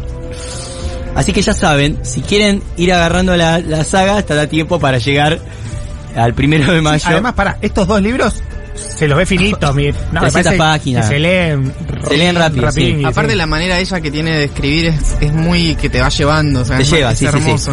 Sí, yo me quedé muy triste, obviamente por la muerte de ella, pero una segunda tristeza de lector era porque yo había leído estos 2 libros y decía, pero ¿cómo? ¿No va a haber más? Claro. Pero yo quería saber cómo terminaba la historia. No, me agarró como una... Te juro, los que me hayan escuchado al aire cuando me enteré de la muerte de Liliana Bodoc en esta misma radio, saben cómo lo viví. Así que para mí es una gran noticia y que me quería darles esta de que va a haber un tercer libro y que se va a completar Tiempo de Dragones. Pero hay una noticia más que tengo. Desde 2016 anda dando vueltas una película de Tiempo de Dragones producida por un estudio de Hollywood. Me muero. Porque en realidad Liliana Bodoc no empezó esto como un libro, sino que lo empezó como un guión cinematográfico. Se juntó con Ciruelo y entre los dos hicieron un guión de Tiempo de Dragones. Sí, Después ella lo convirtió en libros. Pero al principio era un guión que fue un estudio de Hollywood, incluso hubo un teaser de la película con un montón de efectos especiales, dragones, cosas, pero después se frenó por una serie de cosas que no voy a contar ahora porque sería muy largo, y quedó en stand-by. Hasta ahora sigue en stand-by, pero tampoco es que se canceló, o sea, hay todavía la posibilidad de que si esto resurge, haya también una película de Tiempo de Dragones. Así que, en conclusión, mis amigues, es un buen momento para agarrar Tiempo de Dragones porque se viene el tomo final de la saga de profecías, dragones, colonialismo y batallas épicas de la mano de nuestra mejor escritora de literatura fantástica. Te enteraste acá en Cosa Ñoña. Werner Bertot, Martina Santoro, Alejo Zagalski. Cosa Ñoña. Hace un par de semanas les comentábamos que se iba a publicar el tercer libro de la saga de Liliana Bodoc, llamada Tiempo de Dragones. El libro se llama Tiempo de Dragones, las crónicas del mundo. Y los que lograron que exista son los hijes de la autora Romina y Galileo Bodoc. Está con nosotros Galileo, que es actor, además de escritor en este caso del libro. Galileo, bienvenido a Cosa Ñoña, ¿cómo estás? Bienvenidos ustedes, gracias por invitarme, es un placer, la verdad. A ver, contanos en principio en qué momento dijeron con tu hermana, bueno, vamos a terminar esta trilogía. Porque fue una decisión que tomó su tiempo, imagino. Tomó su tiempo, fue, digamos, primero fue una etapa de confusión, digamos, de qué hacer con una semejante obra, que además pretendía ser una tetralogía, digamos, claro. Liliana la había concebido como una tetralogía, y quedó interrumpido el tomo 3 en un 70%, así a grandes rasgos, maravillosamente escrito, digamos, pero interrumpido de manera abrupta. Así que lo primero fue dejar eso tranquilo, digamos, dejarnos nosotros sanar un poco, bueno, el vacío, sí, claro, el dolor tan repentino. Luego empezamos a revisar, a ver el material, a escuchar también el pedido de los lectores. Había mucha gente que sabía que la saga había quedado interrumpida así de manera abrupta, y había como una necesidad también de los lectores y un pedido de leerla igual, de todos modos, digamos. Y dijimos, bueno, no somos quienes para quitarle esa posibilidad a nadie. La editorial estuvo de acuerdo, y en principio el primer plan fue escribir un epílogo para los lectores, de manera tal de completarle un poco ese vacío tan drástico. Pero a ver, tenían, ¿no? Esta parte escrita, creo que dijiste vos un 70... Un 70 del tomo 3, digamos, y un 0 del 4. Y después ustedes tenían, como que ella, no sé, les contó hacia dónde iba la saga, cómo fue esa parte. Está bueno. En realidad hace años que Liliana trabaja, digo porque sigue, sí, de alguna manera. Es verdad, sigue. Trabajaba de manera colectiva siempre, digamos, okay. Más allá de que terminara firmando, ella siempre consultó con nosotros y con otras personas cercanas pero sobre todo con mi viejo, que además es matemático, es físico, es medio una enciclopedia viviente. Un alquimista, podríamos decir. De hecho, se llama Antonio y Antón tiene mucha inspiración en él. Mi hermana, que es antropóloga, y yo que hago teatro, digamos, siempre éramos como un equipo, sobre todo en los últimos libros. Ella siempre, digamos, si la escucharon hablar, siempre tuvo un concepto de la autoría individual, digamos, la cuestionó mucho, digamos, y siempre dijo, nadie escribe solo, por más que estés en tu escritorio encerrado, escribís con la historia, escribís con tus recuerdos, escribís con la sangre de tanta gente que quedó en el camino. Entonces, y escribís esto, hablando, consultando, leyendo a otros autores. Entonces, de alguna manera, tuvo algo de orgánico. Si bien nos costó animarnos a este desafío tan grande, había algo orgánico, porque ya habíamos hablado durante toda la escritura de Tiempo de Dragones con ella, nos había hablado, nos preguntaba, charlábamos, discutíamos, le proponíamos, nos pedía consejo. Claro. Entonces, de alguna manera, todo eso, de hecho, era el único material que nos quedó, porque Lili borraba todo. Sí, te juro. Claro. Escribía y eliminaba archivos. No le gustaba, lo borraba. Lo borraba. Había un cuadernito con 2 páginas con una especie de punteo de lo que podía llegar a pasar, y es lo que sabíamos nosotros. Y luego tuvimos que sentarnos a decidir creativamente, ¿para qué lado a tomar un montón de decisiones, digamos. Para buscar en la papelera de la computadora. De alguna manera, digamos, hicimos el ejercicio de ponernos al servicio de contar, digamos, más que de querer imponer una voz, digamos, de otros autores, como todo lo contrario, intentamos invisibilizarnos y hacer de la interrupción el protagonismo de esta novela, digamos, asumirla y ficcionalizar, digamos, hay un paralelismo entre lo que ocurre en el libro, que no voy a hacer spoiler. Gracias. Y la realidad de que hay un cambio de narrador. Está marcado en el libro, eso es lo interesante, que vos lo ves y ves una marca clara de que hay una intervención de otras voces, y eso no es que lo escondieron, sino que más bien al contrario, lo plantearon y está planteado, es súper interesante que está planteado, hay una pequeña introducción al libro antes de empezar con la parte ficcional, que plantea el tema de la autoría colectiva, ¿no? De cómo... ¿Qué pasa cuando uno decide continuar la obra de un autora, que siempre es esa figura tan connotada, ¿no? En el ámbito de la cultura, tras su muerte, ¿no? Exacto.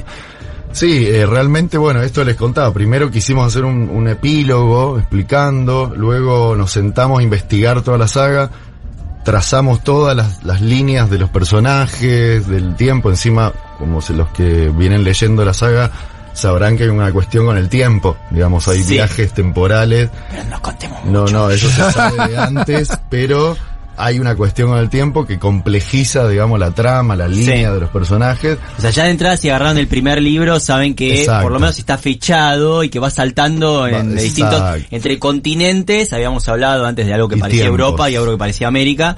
Y tiempo, salta, viene la historia entre distintos tiempos. Exactamente, y cuando nos enfrentamos con toda esa plataforma, esa matriz de personajes y trama, subtrama, compleja, súper compleja. Sí. Bueno, ahí empezamos a entender también y nos dimos cuenta que si no no teníamos un rapto de locura, digamos, si no hacíamos algo fuera de lo formal y de lo solemne, no habíamos entendido nada de lo que nos enseñó Lili durante toda la vida a nosotros y a todos sus alumnos, a sus lectores. Ella era alguien que militaba, digamos, en un estado creativo en la vida. Y bueno, y además que no existen los finales, ¿no? Sí. Que no existen los finales. Exactamente. Y bueno, nada, y ella nos entrenó de alguna manera, o nos fuimos dando cuenta que nos había entrenado, no sé si para esto no me voy a poner esotérico, pero de alguna manera nos encontramos con un mapa totalmente trazado, con reglas claras y controversiales, porque ella tomó un montón de tópicos de la épica y los instaló a funcionar de una manera política, digamos, cuestionó, de eso vamos a hablar un poquito mañana en la presentación, pero hay un elegido que está solo y que se tiene que construir como elegido, hay una profecía imperfecta, digamos, como se llama. El nombre del primer libro. Exactamente, no hay héroes claros, digamos. Hay dragones que vienen de las culturas nórdicas, que es algo que ella siempre digamos, siempre trató de evitar y sin embargo los incorpora, pero se incorpora a su manera, no es que los incorpora a la lógica que podría tener, no sé, Tolkien, otros autores que escribieron, bueno. Sí, ella siempre tuvo mucho reparo con los dragones, y bueno, se encontró, digamos, con este desafío y tomó esto que vos decís, tomó de los dragones ese concepto de cosmogónicos, digamos, de originales, de originarios, de quienes dieron luz al mundo. Una colega de ella cuenta al final del libro, no es el final del libro, tranquilo, pero cuenta que ella, que Liliana le decía, pero ¿cómo voy a poner dragones en América Latina si acá nunca hubo dragones? Y ella le dijo, en las otras partes del mundo tampoco hubo dragones, ¿no? Como, No. Bueno, no sabemos. Claro, como diciendo, tampoco había, o sea, por lo tanto, perfectamente puede haber acá también. Hay casos igual, digo, yo pienso, lo estamos charlando fuera del aire, pienso, no sé, en Christopher Tolkien, que fue un gran editor de la obra de su padre, no intervenía como escritor, reescribiendo, sino que más bien comentaba, anotaba, como haría un crítico literario, ¿no? Comentaba, anotaba incluso sus memorias, pero siempre en el lugar de la nota al pie, o ¿no? Eso era Christopher Tolkien. Robert Jordan, que escribió La Rueda del Tiempo, que ahora están... Sí. Robert Jordan se murió antes de terminar la saga de 14 libros que hizo, pero él tenía a su esposa que era la que trabajaba en la edición de los libros y tenía un amigo que era Brandon Sanderson, que es otro, y le dijo, libro hay que terminar, este es el final de la historia, toma, y lo terminó Brandon Sanderson en los libros de Jordan. Claro. O sea, hay historias de relatos que han sido construidos, incluso... Yo pensaba en una serie que completó los libros que no completó George R.R. Martin. Exacto. ¿No? Hay que mostrar que estando vivo no terminó de escribir. Exactamente. Los creadores como que le dijeron, che, bueno, no, es por este man. No podemos esperarte. Exactamente, por este lado es, y él dijo, sí, vamos a ver por ahí, ok. Y ellos hicieron una cosa, y él dice, no, que va a ser otra en realidad, pero bueno, ya a partir del cuarto tomo, la saga de la canción de Fuego y Hielo, la serie se abre bastante. Claro, exacto. Sí, de hecho después la bardea, bueno, cosas que han pasado. Exacto.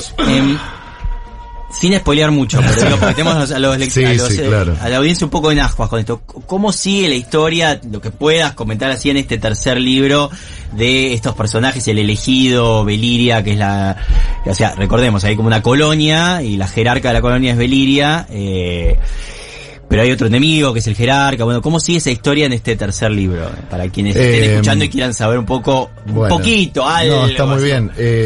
Primero, como para enmarcar, digamos, esta saga tiene referencias históricas muy diferentes a la saga de los confines. Sí, total, eso no es el mismo mundo. Exacto, y hay una cuestión clave que Liliana eligió culturas, pueblos, civilizaciones como referencia, que no son, digamos, las hegemónicas de nuestra historia, no son las que ganaron, no son las que escribieron la historia. Es decir, en Merek, que es un continente análogo a América, la cultura predominante es como, digamos, como la de los originarios amazónicos, digamos, es como si esas culturas hubiesen prevalecido en América. Que son los Arayé. Exactamente, que tienen muchas cuestiones de los amazónicos. Y en Europa, lo que sería Europa, Terentigani en este caso, tomó culturas de Europa del Este, digamos. Por ejemplo, toda la etimología tiene origen en el idioma rumano, por ejemplo, que es parte de nuestra familia. Bodoc es un apellido rumano, de hecho. Entonces hay toda una cuestión de una hipótesis ficcional sobre qué pasaría si esas culturas hubieran predominado. También están los gitanos, digamos, ¿no? Exactamente. Los Palariapá, los Pirata, los Palariapá, los Palaripamá, etcétera. Entonces, digamos, ya de movida es una saga donde hay una lucha distinta y no es tan, digamos, no es de origen sobrenatural, sino que es una lucha de la humanidad por el poder. Entonces, la saga es una batalla por la dominación de un tiempo, ¿sí? Por eso Tiempo de Dragones. Intentando no spoilear, digamos. Sí. Y quienes conocen a Liliana saben, y nosotros tuvimos que ponernos en ese lugar, que no hay, digamos, en la literatura de Liliana no hay finales color de rosa, no hay finales hollywoodenses, tampoco pesimistas y negativos, digamos. Siempre, digamos, hay un rescate de lo marginal, siempre, en toda la obra de Lili, incluso en lo que está fuera de lo épico, hay un protagonismo de lo marginal, y hay una lucha que es ardua, y el otro día hablábamos con mi hermana, hay digamos que cuando el mal crece, el bien necesita diversificarse, digamos. Y lo que ocurre en esta saga es que hay una gran diversificación del bien, entre comillas, o de quienes luchan contra la hegemonía drateuca, en este caso, que son los colonizadores. Lo que les puedo decir, a ver, estoy tratando de esquivar datos, es que se resuelve, se cumplen los tópicos de una manera que hasta para nosotros fue sorpresiva, digamos. Fuimos encontrando esta resolución para no dejar ningún cabo suelto, como hablaban recién, digamos, de esto, de no dejar realmente ningún cabo suelto, entender el propósito de cada personaje, resignificarlo y agregarle propósito a los personajes que desconocíamos el objetivo que les tenía planeado Lili. Claro. Y de hecho crear nuevos personajes para poder ensamblarlos y terminar de contar esta historia de 2 continentes, de varios tiempos y de un elegido marginal, digamos, que debe trabajar muchísimo para ser el elegido. No es un elegido fácil ni cómodo. No es él, por eso todo lo hollywoodense está fuera, la expectativa hollywoodense completamente que fuera. Eso es algo que comparte con Úrsula K. Le Guin, lo hemos charlado en el club de libros de Cosa Ñoña, esta cosa de, digamos, en el esquema clásico del ciclo del héroe hollywoodense y previo a Hollywood incluso, el héroe se impone ante una acción de violencia, una batalla final, la épica siempre así, el Señor de los Anillos nos acostumbró mucho a eso, y la victoria es total y siempre es por la vía de la espada en general. Y acá, y en Úrsula K. Le Guin también te encontrás con que es distinto. Y eso a veces a algunos les choca, porque están esperando que la cosa se resuelva como siempre estuvieron acostumbrados a leer en este tipo de ficciones, ¿no? Hollywood nos acostumbró a eso también, ¿no? Sí, claro. Y acá son héroes que no podrían serlo sin asociarse, digamos, con un montón de gente, digamos. Son héroes colectivos, digamos, son sociedades, son revoluciones, claro. Nunca hay una potestad del héroe. Afortunadamente. Ahora, yo mencionaba Hollywood porque hay otra subtrama acá, que esto, cuando surgió este proyecto del libro, surgió como una suerte de guión de una película junto con Ciruelo, trabajando. ¿Cómo fue esa historia? Bueno, que la historia de este libro desde el principio al final es rarísima. Sí, por eso. Esto surgió y por eso Liliana se conectó con los dragones, surgió en principio como una propuesta de Ciruelo hacia ella. Ciruelo la leía, tenían contacto, digamos, se habían conocido. Ciruelo había leído la saga, le gustaba mucho, le gusta, y la convocó para adaptar un libro de él, que se llama Hadas y Dragones, a un formato cinematográfico para luego hacer una película. En ese interín, digamos, bueno, Liliana empezó a trabajar con ese libro. Es un libro con ilustraciones fantásticas realmente, de Ciruelo, un trabajo maravilloso, pero sin una línea narrativa clara. Digamos, no es una novela, sino un libro de ilustración conectado con textos. Claro, él no hace relatos. Exacto. Entonces, digamos, el trabajo de traducir eso a un guión que tuviera cierto hilo, digamos, cierta coherencia narrativa, era complejo, digamos. Entonces Liliana se tuvo que sentar a inventar un mundo sobre ese mundo de Ciruelo, del cual queda lo más importante, que es la dragona blanca. El Hobsilwyn es quizá el único elemento que quedó puro de Ciruelo. Luego se escribió el guión. Liliana, con asesoramiento de guionista de cine, porque no era su lenguaje, escribió un guión de una película. O sea, existe el guión. Existe el guión. Luego pasaron cuestiones del mundo del audiovisual que yo no soy capaz de comprender, porque es un mundo muy complejo, que dejaron el proyecto en stand-by. A partir de ahí, Liliana dijo, vamos a escribir la novela. Así, tranqui. Vamos a escribir la novela. Ya estaba embalada. Ya tengo la historia, es adaptarlo un poco y listo. Y arrancó a laburar con la novela, y el guión quedó frenado, y la novela avanzó hasta esta instancia.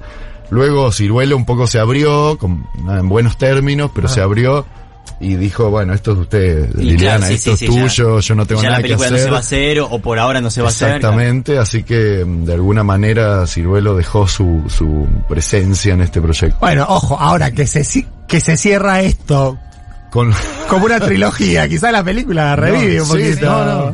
Yo creo que, de hecho, una de las cuestiones nos ayudó mucho a escribir, sobre todo el momento de las batallas. Les cuento, hay batallas, lógicamente. Claro. fue pensarlo de manera cinematográfica, digamos, pensar, porque además somos generaciones que estamos impregnados claro, de ese no podés ritmo. no pensarlo así. No ¿sí? lo podés exacto, no lo podés no pensar así. Y nos ayudó muchísimo, sinceramente, el ritmo de la batalla, pensar qué ocurre en simultáneo, digamos, llevar la cámara, entre comillas, de un lado al otro, hacer foco, abrirla. Nada, nos sirvió mucho pensarlo así. Bueno, quizás en unos años te invitamos acá para hablar de la película, de la trilogía. Sería buenísimo. Aunque como lector de Liliana que soy, el libro creo que compartimos el deseo de ver la saga de los confines. Sí. En cine o en serie, realmente. Yo siempre tengo sentimientos encontrados con eso, como que sí, pero a la vez no me gustaría que le agarran y la hollywoodizaran y al final fueran, viste, una especie de vikingos disfrazados de... Claro, eso no. Estamos hablando con Galileo Bodoc sobre el libro de Liliana Bodoc, de él y de Romina Bodoc, Tiempo de Dragones, las crónicas del mundo, esto para quienes están sumando, y también tenemos algunos audios de oyentes que por ahí preguntan algo. A ver, escuchemos. Hola, bueno, solamente transmitir que es hermoso siempre reencontrarse con Liliana. Tiene una relación con la palabra que siempre toca el cuerpo y es hermoso leerla. Así que un beso enorme y bueno, nos veremos en la feria. Gracias por el mensaje. También Vero dice por acá: gracias Cosañoña, gracias Galo y Romina, y gracias infinitas Liliana Eterna por siempre en nuestros corazones. ¿Tenemos uno más? Acá uno de los integrantes del Club del Libro, ayer me llegó el 1 y ya con muchas ansias y mucha manija para leerlo, ya me conseguí el 2 y bueno, ni bien salga el 3 lo compraremos también. Acá les ñoñes de Discord hablan maravillas de la saga, así que se van a llenar de fan nerds y vamos a militar la salida de 3 a full. Yo te aviso que son intensos, los de la gente del Club de Libros son, pero bueno, así como, no, porque lo tomamos para leerlo, el primero por lo menos, en el Club de Libros que tenemos con el programa, así que por eso comentaba que está ya leyéndolo. Uno más, a ver. Hola ñoñez, qué hermoso hablar sobre la gran maga Bodoc. Queremos pelis de sus sagas, de todos sus libros. Ahí quieren pelis, mira. Saludos. Bueno, eso sí están en la onda audiovisual. Ojo, como mucho, ¿no? Como que, perdón, yo estoy por poner a llorar desde que se sentó, desde que lo vi entrar. Son muy parecidos a tu mamá. Perdón. No, pero favor. como que produjo mucho en muy poco tiempo. Sí. Es como que, no sé. Yo le voy a decir algo que pienso, de verdad, voy a volver a aclarar, no es desde un lugar esotérico. Liliana, digamos, escribiendo, además de la obra que nos legó a todos, se transformó personalmente, digamos, se sanó de un gran dolor de años, de una vida de mucho dolor, mucho miedo. Ella escribiendo hizo un acto chamánico, diría, ¿no? Y cuando se arrojó a esto, porque se arrojó a escribir la saga de los confines, cuando vio un vacío, que les confieso, no los quiero hacer largo, pero en ese momento estábamos de vacaciones en Chapadmalal, lo recuerdo perfecto, en una cabaña, y leímos, porque yo rompí tanto con leer El Señor de los Anillos, yo era adolescente, me encantaba la épica, dije, vamos a leer El Señor de los Anillos. Lo leímos en familia, y una de las reflexiones que surgió es, ¿cómo es posible que no exista una saga de esta índole, de esta magnitud, para nuestra cultura, para esta América, para el tercer mundo?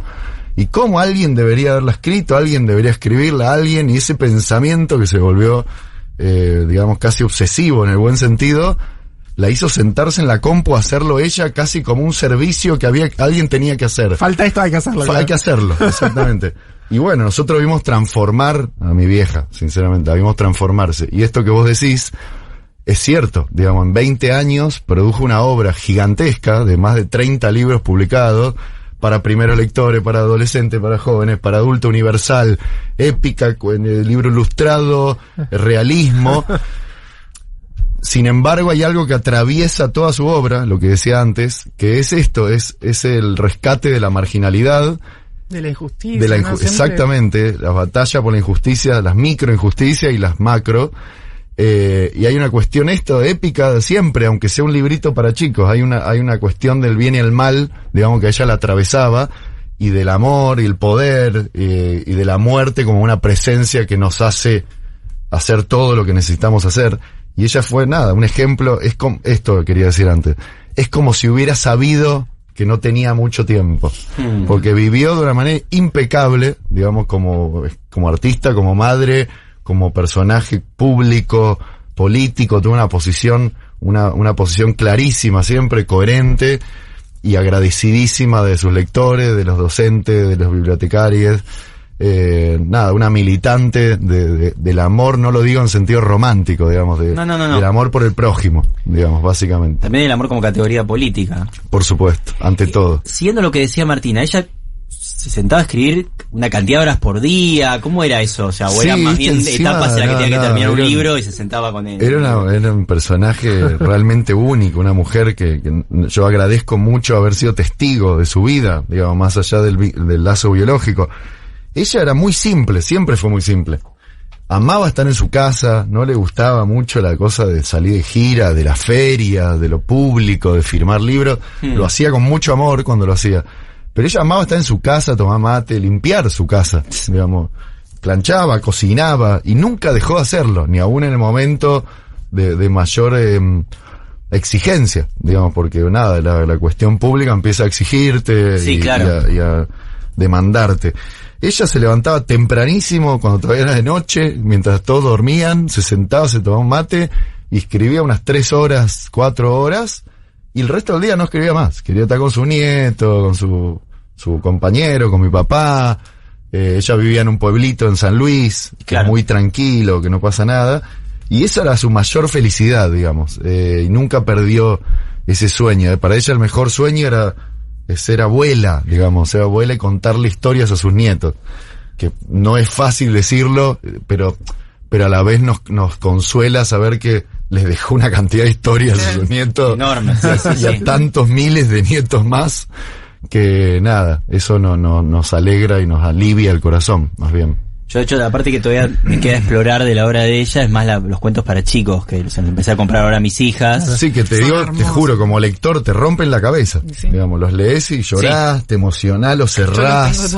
Ella tenía esto que dijo una de las oyentes, el lenguaje al que ella accedía, digamos, era como un camino a lo sensible, digamos, siempre. Tenemos un oyente más, me parece. A ver, escuchemos. Bueno, me hacen mandar audio, me cuesta mandar audio. Quería decir gracias. No soy de las sagas, no me terminan de enganchar, pero soy fanática, absolutamente fanática de Bodoc y todos sus cuentos y novelas.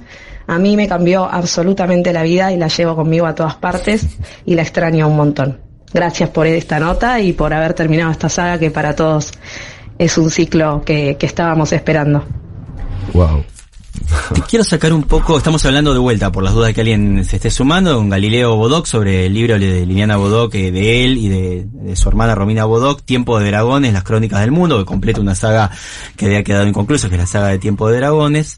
Pero te quería sacar un poco del libro y preguntarte, porque justo pasó lo siguiente, hace una semana, unas amigas de mi hija que tiene 4 años, la invitan a ir a ver una obra de teatro, entonces voy hasta Trilce a ver la obra de teatro. Primero llego hasta Trilce. ¿Para dónde vas? Ya me estoy imaginando. Primero llego hasta Trilce y me descubro que no lo había visto antes. Yo festejé muchas veces mi cumpleaños en Trilce, es un bar que está ahí por la zona de mi casa, digamos, ¿no? Festejé, y no había visto que tiene una sala que se llama Liliana Bodoc, que eso ya no lo tenía de antes, o no lo había visto, o fue post pandémico, no sé en qué momento lo hicieron. Y la obra de teatro era de Liliana Bodoc, se llama Un cuento negro, y uno de los protagonistas era Galileo, aquí presente, que además es el que adapta las obras de El teatro sucedió en colores, se llama, ¿no? El libro. Así es. Y me interesaba también preguntarte un poco por eso, digamos, cómo ha sido, vos hace muchos años que tenés un grupo de teatro independiente, ¿no? Sí, bueno, te agradezco, también es algo muy vinculado a la historia con Lili. Lili fue actriz, mi abuelo, su papá era director de teatro, o sea, el teatro atravesó nuestra vida, y ella siempre dijo, mis grandes maestros son el teatro y la poesía, digamos, para escribir narrativa, ella tomaba mucho del teatro y de la poesía. Así que la historia de Tres Gatos Locos, que es este grupo de teatro que está cumpliendo 20 años de trabajo independiente, está muy ligada o va de la mano con la historia de Lili, que fue como nuestra mentora, nuestra maga, nuestra pluma, nuestra madre, que nos abrazó, adaptó las obras, nos acompañó.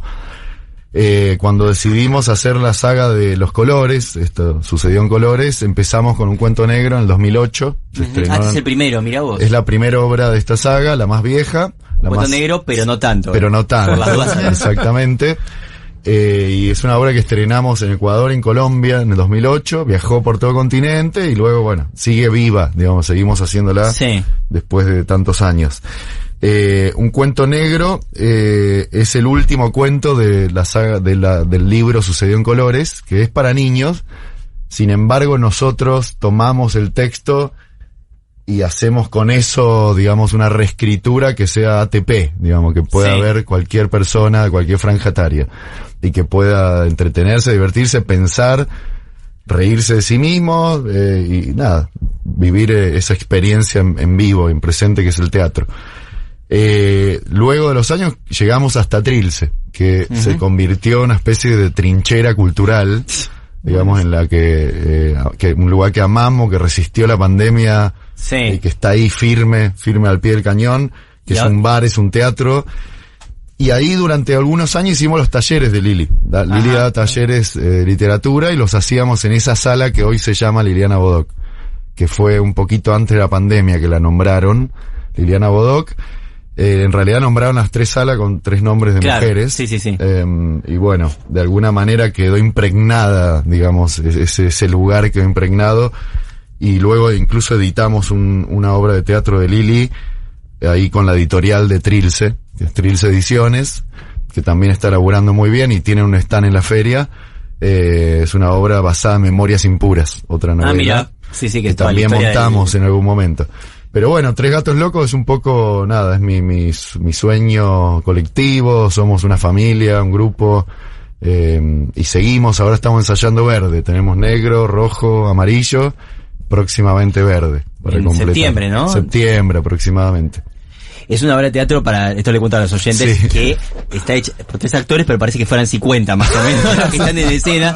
Es bastante impresionante de ver. Y tiene otra cosa que, o sea, mi hija se rió mucho, sobre todo con los chistes que son más parecidos a los dibujos animados, ¿no? Exacto. Esa parte le interesó más a ella, pero a mí me interesó mucho que tiene momentos de puesta en abismo, de cuestiones que desde lo teatral están, de eso se lo cuento a los oyentes para si les interesa un momento cuando la vuelvan a poner en cartel, ¿no? Donde los actores se salen del personaje, discuten, hay toda una serie de cosas, alusiones a los videojuegos, Martina, así que creo que hay momentos hay gamer que te van a interesar a vos también.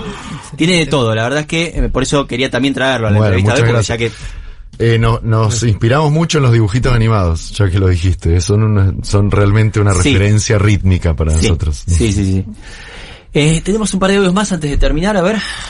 Ñoñez, justo estoy terminando de leer el tercer tomo de La Saga de los Confines y sinceramente lo que acaban de decir de toda la historia de nuestro continente plasmado en esos libros es sinceramente precioso.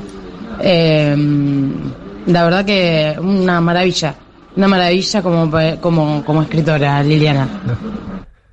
Gracias por el mensaje. ¿Tenemos uno más? Hola, Núñez, ¿cómo andan?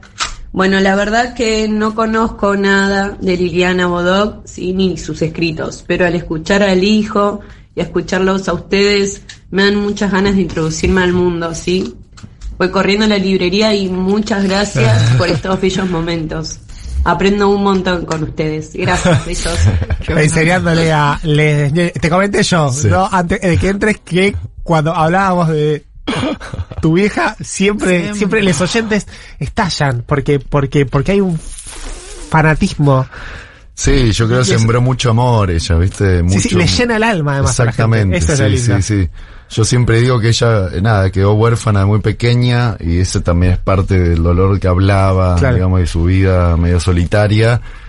Y de alguna manera se construyó en una especie de madre a discreción, digamos, o sea, ¿viste? Cualquiera que necesitara una madre en cualquier sentido, afectivo, cultural, político, ella estaba ahí, ¿viste? Y creo que es lo que transmite a los lectores. Total. Galileo, muchas gracias por venir a Cosa Ñoña y muchas gracias por este libro. Muchísimas gracias a ustedes, los esperamos mañana, lo presentamos en la Feria del Libro a las 16:30 en el auditorio Alejandra Pizarnik. Bien, ahí si no, se fijan también en el panorama de la feria que tienen todo bien anotado. Muchísimas gracias, está buenísimo el programa. Gracias. Bertot, Santoro, Sagalski. Cosa ñoña. Sí, qué raro que se puso todo, Martina. Parece que estuviéramos como adentro de un libro, de la ilustración de un libro medieval, o más precisamente de la época del Renacimiento, ¿no? Sí, ¿sabes qué? ¿Sabes que estamos jugando un videojuego? Estamos jugando un videojuego. Hoy vamos a contar un poquito más sobre el Pentiment, un juego que ya habíamos mencionado en el programa. Sí, penitente sería la traducción. Penitente. Que me hizo acordar mucho a mis libros favoritos cuando era chica. Mira. Yo era bastante ñoña de la historia y siempre estaba leyendo biografía de emperadores romanos, no sé, estaba en una. Y bueno, estaba en una. Tuve una época Alejandro Magno, no sé, siempre algo me pasaba. Y bueno, y me acuerdo que prefería los libros que en lugar de vomitarme como los datos, los libros que eran más históricos sobre esas personalidades, siempre como que creaban personajes, diálogos, ¿no? Como que volvían de esos eventos históricos casi que una novela, algo mucho más ficción. Y ¿por qué les cuento esta intimidad como siempre que me distraigo? Es porque precisamente este juego me parece que hace eso, ¿no? Nos vamos nosotros a meter en un momento histórico, lo vamos a ver desde el punto de vista de este protagonista, que aparte es como un extranjero, un artista. O sea, artista más específicamente de los que, ustedes saben que los libros medievales tenían ilustraciones, de los que hacía las ilustraciones de los libros. Ok. Si vieron El nombre de la rosa, una de las referencias de este videojuego Pentiment, saben que los libros, por supuesto, previo a Gutenberg y la imprenta, se copiaban a mano. Se hacían a mano, uno por uno en los libros, no había infinitos libros, de hecho se hacían generalmente en los monasterios. Acá estamos, en El nombre de la rosa estamos como en un momento como más de apogeo de esa lógica monástica, escritural, y acá estamos como sobre el final. Claro. ¿No? Que es el Renacimiento, o sea, ya está terminando la Edad Media, ya apareció la imprenta, ya los monasterios son como una cosa más del pasado, pero todavía quedan monasterios, porque no es que desapareció un día para el otro, quedan monasterios que siguen haciendo el trabajo, que les encargan libros y hacen libros con las ilustraciones, que obviamente los encargan los ricos, ¿no? Los nobles, ¿no? Sí, acá está precisamente Andreas, que es el artista, el protagonista de la historia, que en este pueblo de la Baviera del siglo XVI va a trabajar en lo que es como su primera obra maestra. Y la trama se complica cuando en este monasterio asesinan a un noble, a un varón, y medio que le intentan achacar el asesinato al maestro de él, ¿no? Entonces él termina decidiendo, ¿no? Resolver el caso y hacer justicia, metiéndose obvio en una conspiración que después termina siendo muchísimo más grande. En Pentiment, todas tus acciones, todas las conversaciones que tenés, no importa hacia dónde brancheen, en qué dirección, digamos, se vayan, todo va construyendo y afectando las relaciones que vas a tener con esas personas con las que te entrevistas. Vos, para conseguir estas pistas, estos leads para resolver el caso, vas a entrevistar a todos los habitantes de ese pueblo, desde el más rico hasta el más pobre, vas a hablar con todos ellos, y precisamente estas respuestas que vos vayas dando a medida que vas hablando con ellos, el juego hasta te avisa, te aparece un cartelito que te dice: esto va a ser recordado, ¿sí? Recordado en el futuro.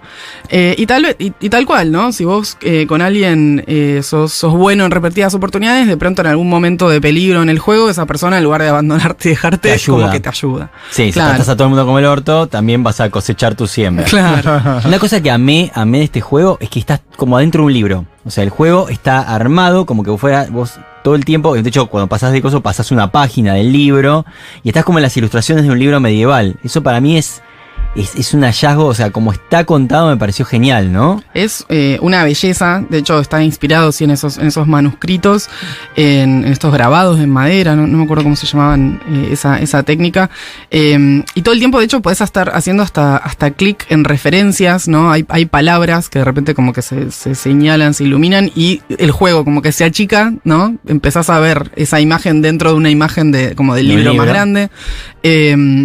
Ves todos garabatos, ¿no? Alrededor, o sea, estos dibujos, estos animales mitológicos, a veces mezclados con animales reales o haciendo cosas como medio bizarras, digo, es una belleza. Pero además lo que también te permite es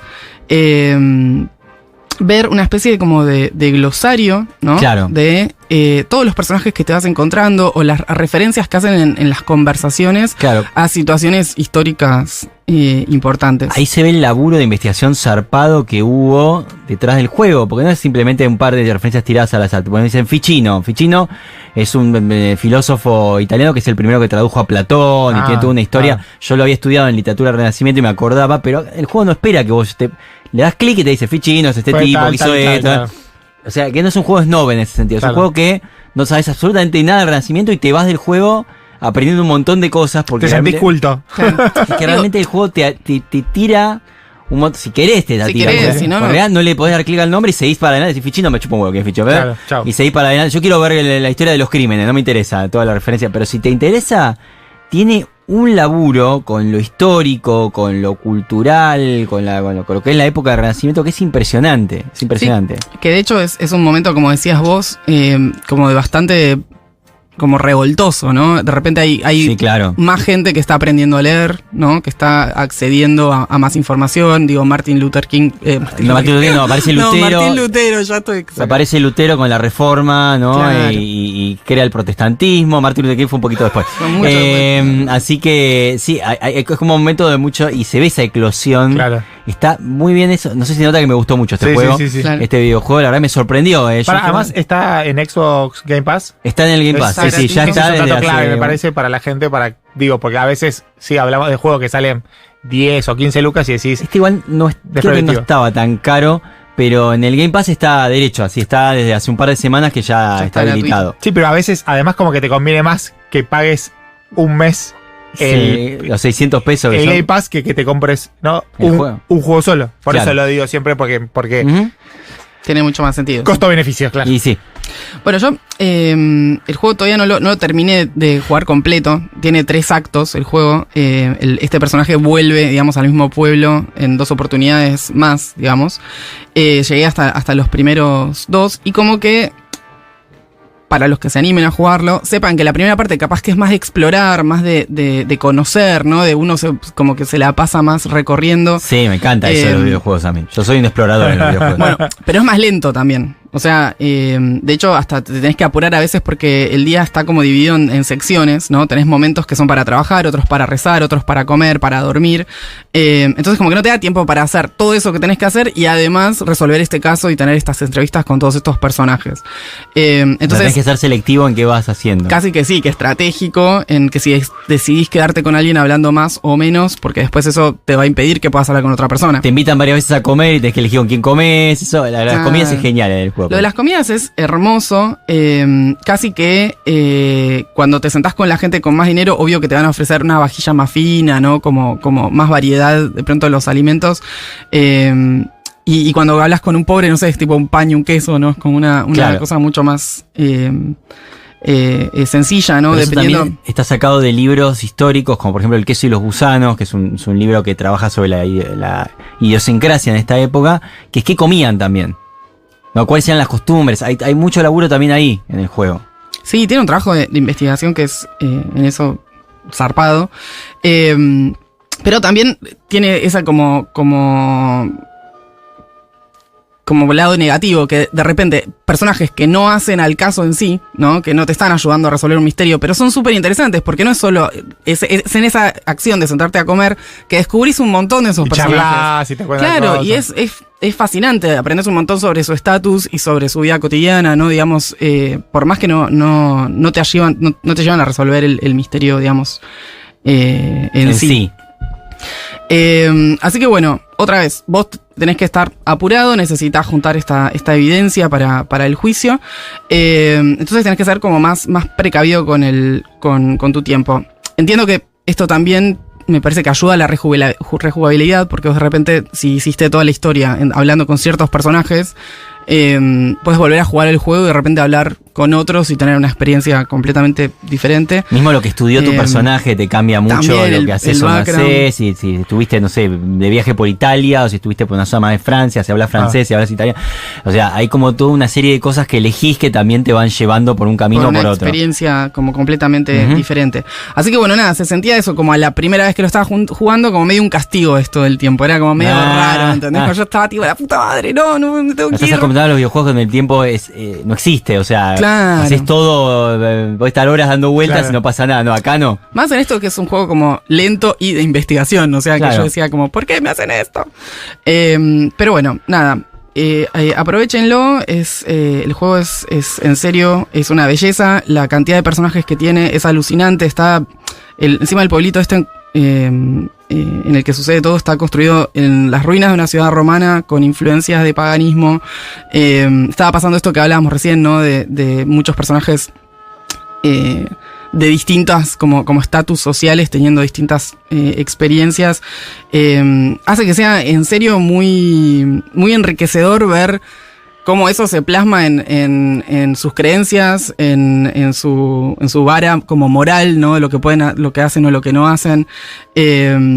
La verdad que nada, es para mí, para la gente nada, que le gusta la historia y encontrar un poco de ese contexto en un juego, es un juegazo.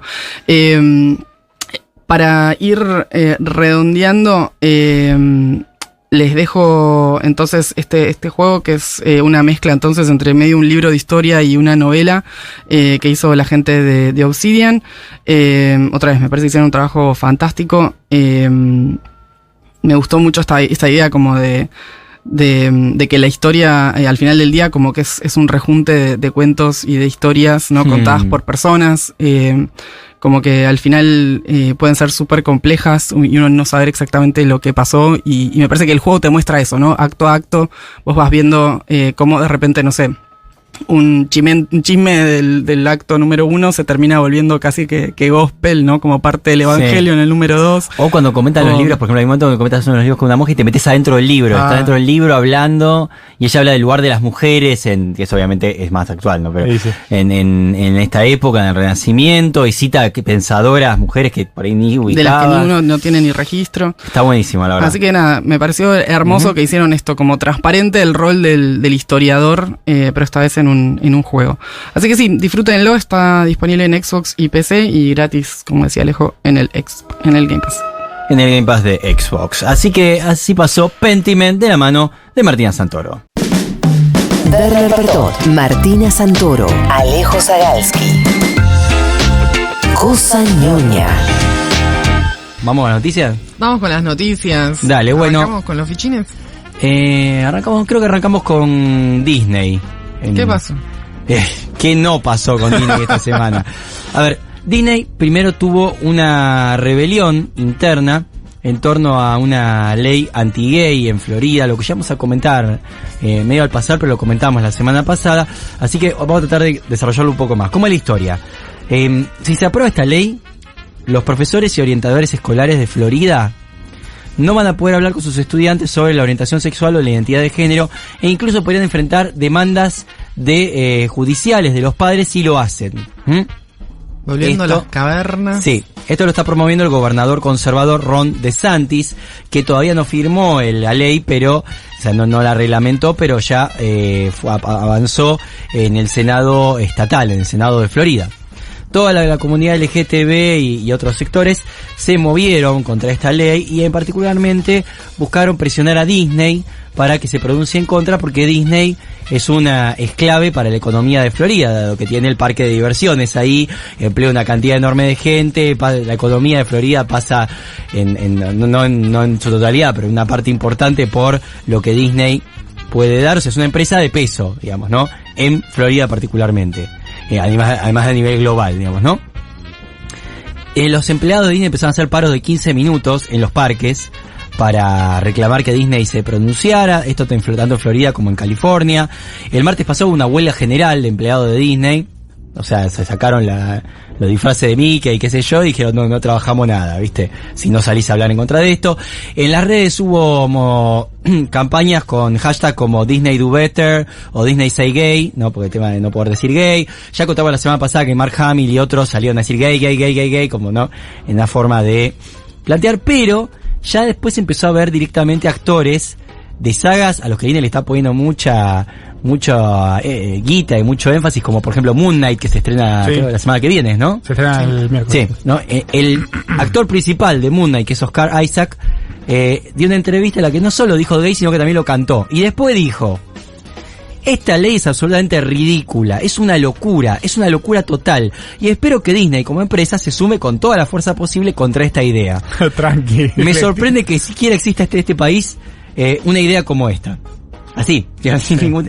Y es el tipo que tiene, viste, que poner la jeta. Lo estaban entrevistando por Moon Knight y se puso a hablar de esto.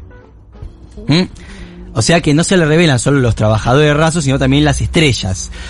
Ahí la primera reacción de Disney fue que un consejero delegado de la compañía, uno de los capos, Bob Chapek se llama, mandó un correo interno pidiéndole disculpas a los trabajadores por no haber hablado antes, y ellos lo viralizaron, salió en Variety, en otros medios de comunicación, pero no es que hicieron una declaración pública, sino que le hablaron internamente a los trabajadores y dijeron que, decían en ese correo interno que está claro que esto no es solamente un problema con un proyecto de ley de Florida, sino que es una amenaza a los derechos humanos básicos. Esto dice el correo interno de Disney.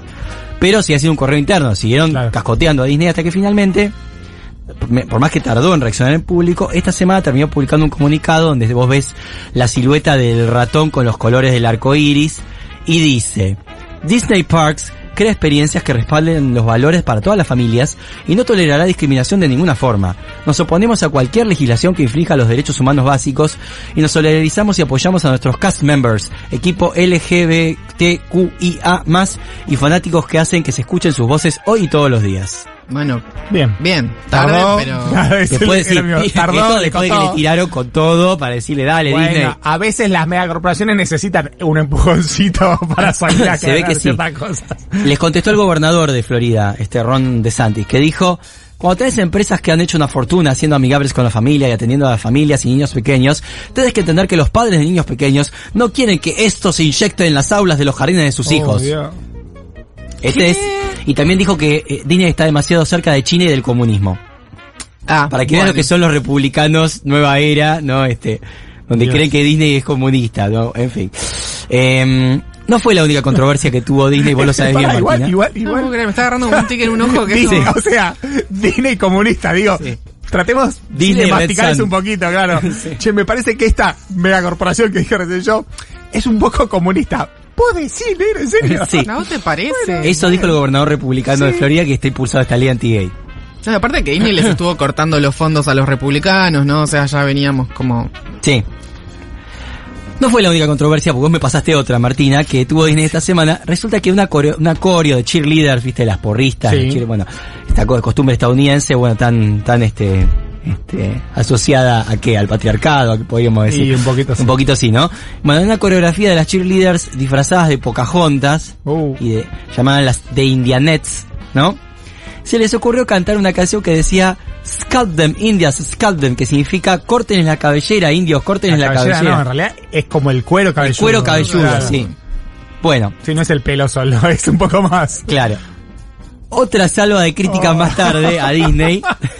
No queremos que nadie le corte la cabeza a nadie. Es que por eso eran minas todas blancas bailando, vestidas de Pocahontas con las tiritas que ¿entendés? Como digo de indias a propósito porque era de India, no es de pueblos, no, era como una cosa bien de un estereotipo negativo reinforced en el tiempo. Sí. En el medio del parque, o sea, hicieron el desfile ese como celebrando a su escuela, ¿entendés? O sea, claro, porque era una escuela en realidad que iba a ser una representación avalada por Disney, no es que eran algo o sea, bueno, entonces salió una vocera de Disney que se llama Jackie Walker a disculparse por esta representación racista. Dijo lo siguiente: la actuación de nuestro parque no refleja nuestros valores, esta actuación de nuestro parque no refleja nuestros valores y lamentamos que haya ocurrido. No fue consistente con el video de la audición que la escuela nos había provisto y tomamos medidas para que no se repita. Ahí lo que le contestaron es que más que tomar medidas, que además no informaron cuáles van a ser esas medidas, o sea, cuáles son las medidas, podrían también incrementar la representación de lo que se conoce como Native Americans, o sea, de pueblos originarios de Estados Unidos, en los parques, entre los trabajadores, en las guías, en los equipos, en un montón de lugares, que podrían hacer eso también desde Disney, a lo cual Disney contestó nada, por supuesto. ¿Qué quieren que les diga? De acá nos vamos de toda esta caca que siempre me toca a mí. ¿Por qué siempre me toca a mí? No sabemos. Es un imán, me parece. Sí, se ve que sí. Bertot, Santoro, Sagalski. Cosa ñoña. Seguimos con Cosa ñoña hoy en el estudio con Martina Santoro y con Werner Pertot a la distancia con alguna tos. Sí, se me contagió tu tos para que se me lengüe la traba. Y ahora vamos a ir con Martina Santoro hablando de películas animadas y relaciones tóxicas. ¿Algo así? Me estoy por meter en una bastante compleja de eso, así que te pido por favor. Salí de ahí, maravilla, te vamos a decir después. Sí, en algún momento que estés alerta. Yo te rescato de tu columna tóxica, quizás. Gracias. No quiero ofender a ningún oyente ni nada, cuéntenme al revés, ¿no? ¿Qué opinan? Dale. A ver si da para explayarse o si les interesa el tema o no. Pero bueno, una de las pelis que vi en esta competencia del Festival de Guadalajara era... una peli de la que vos hablaste ya. ¿Cuál? Hace un par de semanas. Everything, Everywhere, All at Once. Sí. Todo en todas partes al mismo tiempo. El verdadero multiverso de la locura, como le decimos con Werner Pertot. Y una locura, aparte, sobre las decisiones que uno toma en la vida, ¿no? Hasta dónde te pueden llevar. Los mandatos familiares. La peli, otra vez, bellísima, me pareció súper cruda, conmovedora, reí, lloré, ¿no? Pero bueno, escuchando el otro día el programa por Spotify, el programa de Cosa ñoña de Spotify. Me gusta que Marty a veces escucha atrasado el programa porque anda de viaje por el mundo. Me quedé pensando en algo que dijo Werner, que él decía que se había quedado como pensando él en cuáles habían sido sus decisiones como nodales que definieron su vida. Sí. Y yo me había quedado, como que me quedé pensando como, yo me quedé con otra cosa de la película, como nada que ver. Como quedé pensando, ¿qué onda estos directores que están creando mundos de fantasía, tipo, no sé, mágicos, en el que casi que te diría que son los padres los que le piden como disculpas a sus hijos, ¿no? Como que yo la había agarrado por otro lado de la película, o sea, me había hecho eco por otro lado. Y no son solo estos, los Daniels, ¿no? Decías vos a los directores, sino que creo que es algo como generacional. Hay directores millennials que están haciendo eco de estos temas, en los que vemos que se reconocen, ¿no? Estos traumas, digamos, que se pasan de padres a hijos. Y lo vimos en cine, en series para adultos, no sé, Muñeca Rusa de Netflix. Sí. Bueno, Umbrella Academy tiene algo así, ¿no? También como del trauma de haber sido criado por la misma persona horrorosa. Sí, y no siempre son, además, padres horrorosos. Me parece que a veces son padres que quizás quieren hacer lo que creen que es mejor para su hijo, hija o hije, y a veces les cuesta quizás aceptar ciertas cosas, ideas, decisiones, ¿no? Como cosas diferentes, ¿no? Sí. Lo que más me llamó la atención es que además está pasando también en pelis para chicos, ¿no? Entre la niñez en general, no sé, pensemos en Coco, en Encanto, en Turning Red, mi favorita. Sí. Qué lindo Turning Red. En todas estas pelis como que se va explorando lo que se llama el trauma intergeneracional, porque me lo puse a investigar. Es un término médico. Sí. Que se refiere, ¿no? A cómo algunos eventos de la vida de una persona o el abuso de sustancias o mismo hasta como pueden ser creencias religiosas o no sé, o cómo elegís lidiar después con esas emociones o con esos traumas, como que por lo general terminan transmitiéndose de generación en generación. Uh-huh. Puede ser, no sé, los efectos de una guerra, pueden ser adicciones, puede ser cualquier cosa. Digamos que nosotros como niños lo terminamos absorbiendo en nuestro entorno y sin darnos cuenta seguir transmitiéndolo a nosotros a su vez, ¿no? Sí. Entonces me pareció re loco eso de pensar como, bueno, nuestros padres están traumados por la culpa de sus padres, nuestros abuelos por la culpa de sus padres, ¿no? Como esta cosa de infinitum. Para todos los lados, hasta que alguien, ¿no? Decide buscar ayuda y me parecía que estas pelis justo comentaban un poco de este tema, ¿no? Rompen ese ciclo, digamos. Cortar con ese ciclo. Sí. En Everything, Everywhere, All at Once tenés a Evelyn, ¿no? Que descubre que ella es la salvadora de este multiverso y que además que es la única que puede salvar la relación con su hija, ¿no? Dejar de repetir el ciclo que traía de su padre. Uh-huh. bueno, Joy, la hija, ¿no? Esta chica millennial, queer, hija de inmigrantes, Sí. Que tiene sus mamos diferentes, porque ella está luchando por un lado, como abrazar su identidad, el trauma de que no te dejen ser quien sos, Claro. aparte de la homosexualidad, no sé, venía como por otro lado, pero el deseo que tal vez es transversal en todas estas películas, de hecho, de las que estamos hablando, que es el deseo muy real de la aceptación familiar, ¿no? De esta presión que tenemos de estar a la altura de tu familia. Sí. Miguel en Coco, lo mismo, ¿no? Le prohibían hacer música, ¿no? Esta cosa bizarrísima, reprimido por la familia. Maribel en Encanto, o Luisa, ¿no? Esta cosa de, dejáselo a tu hermana, que tu hermana puede, ella se banca todo, el peso, ¿no? De no decepcionar a la abuela y, no hablemos de Bruno, ¿no? Esta cosa como de ¿no? Las expectativas de tu familia. Sí. Bueno, en Red, por el amor de Thor, reprimir al panda o sacarlo, ¿no? A la luz. Como que me parece que eran temas que los estábamos volviendo a ver, a la par de otros que tal vez son un poco como más, me parecieron como sutiles, que puede ser esta idea de que pueden existir múltiples verdades, ¿no? Adentro de una misma familia. Esta cosa de que bueno, que Joy, ¿no? La hija de Everything Everywhere All At Once, puede estar enojada con su mamá y hacerla responsable de un montón de comportamientos re tóxicos que tuvo con ella, pero también agradecida por el sacrificio que hizo, que la mina estaba sacando adelante a su familia. Sí, Miguel, lo mismo. La bisabuela se puso del ojete con la música, pero se puso un negocio de zapatos y lo sacó a todos adelante, ¿no? Ay, no me vas a acordar de la abuela de Coco, que ya se me llena la sopa de lágrimas. Es hermosa. Así que sí, sé que es un tema jodido, por favor tómenlo con pinzas, porque no soy psicóloga, la doctora Santoro no tiene licencia.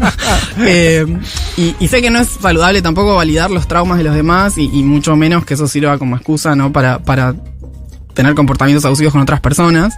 Pero como que me encantó estas películas que nos hacen como darnos cuenta que capaz todas estas cosas que vemos en la pantalla se parecen a cosas que nosotros podemos tener en nuestra misma familia. Así que no está bueno ni naturalizarlas, ni dejar de abordarlas, sino que al contrario, me parece que todas se resuelven cuando alguien se anima a hablar, cuando alguien se anima, ¿no? a decir, bueno, hasta acá.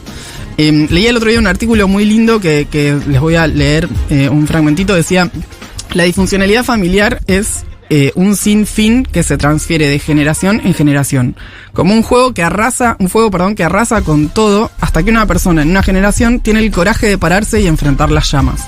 Esa persona es la que trae paz a sus ancestros y le salva la vida a las niñas de generaciones nuevas. Muy bueno. Hermosísimo. Yo creo que eso, elijo creer en la capacidad de transformación de las personas, no de todas, ojo, tampoco hay que ser boludo, pero creo en la mía, ¿no? En la que uno puede hacer en sí mismo ese cambio. Así que bueno, nada, cuando pienso en por qué estas películas se están haciendo, y por qué están intentando abordar estos temas, me da como esperanza. Tal vez no sean perfectas, ¿no? Pero al menos me da ilusión de que están inspirando el cambio, y tal vez hasta, no sé, un futuro como más compasivo con las generaciones por venir. Sí. Así que, no sé. Muy buena. No sé sí, si y también a veces, algo, yo creo que se entendió un montón, y me parece que también a veces no todos tienen la suerte de tener familias que los apoyen, que los acompañen. Por suerte tenemos amigos también a veces que quizás no ocupan ese rol. No, un amigo me dijo una vez que justamente los amigos son la familia que uno elige. Entonces me parece que hermoso. Eso también como que te sirve para apoyarte, para salir de diferentes lugares. Así que vamos a salir de acá. Ya seguimos con un poquito más de Cosa Ñoña. Werner Bertot, Martina Santoro, Alejo Sagalski. Cosa Ñoña.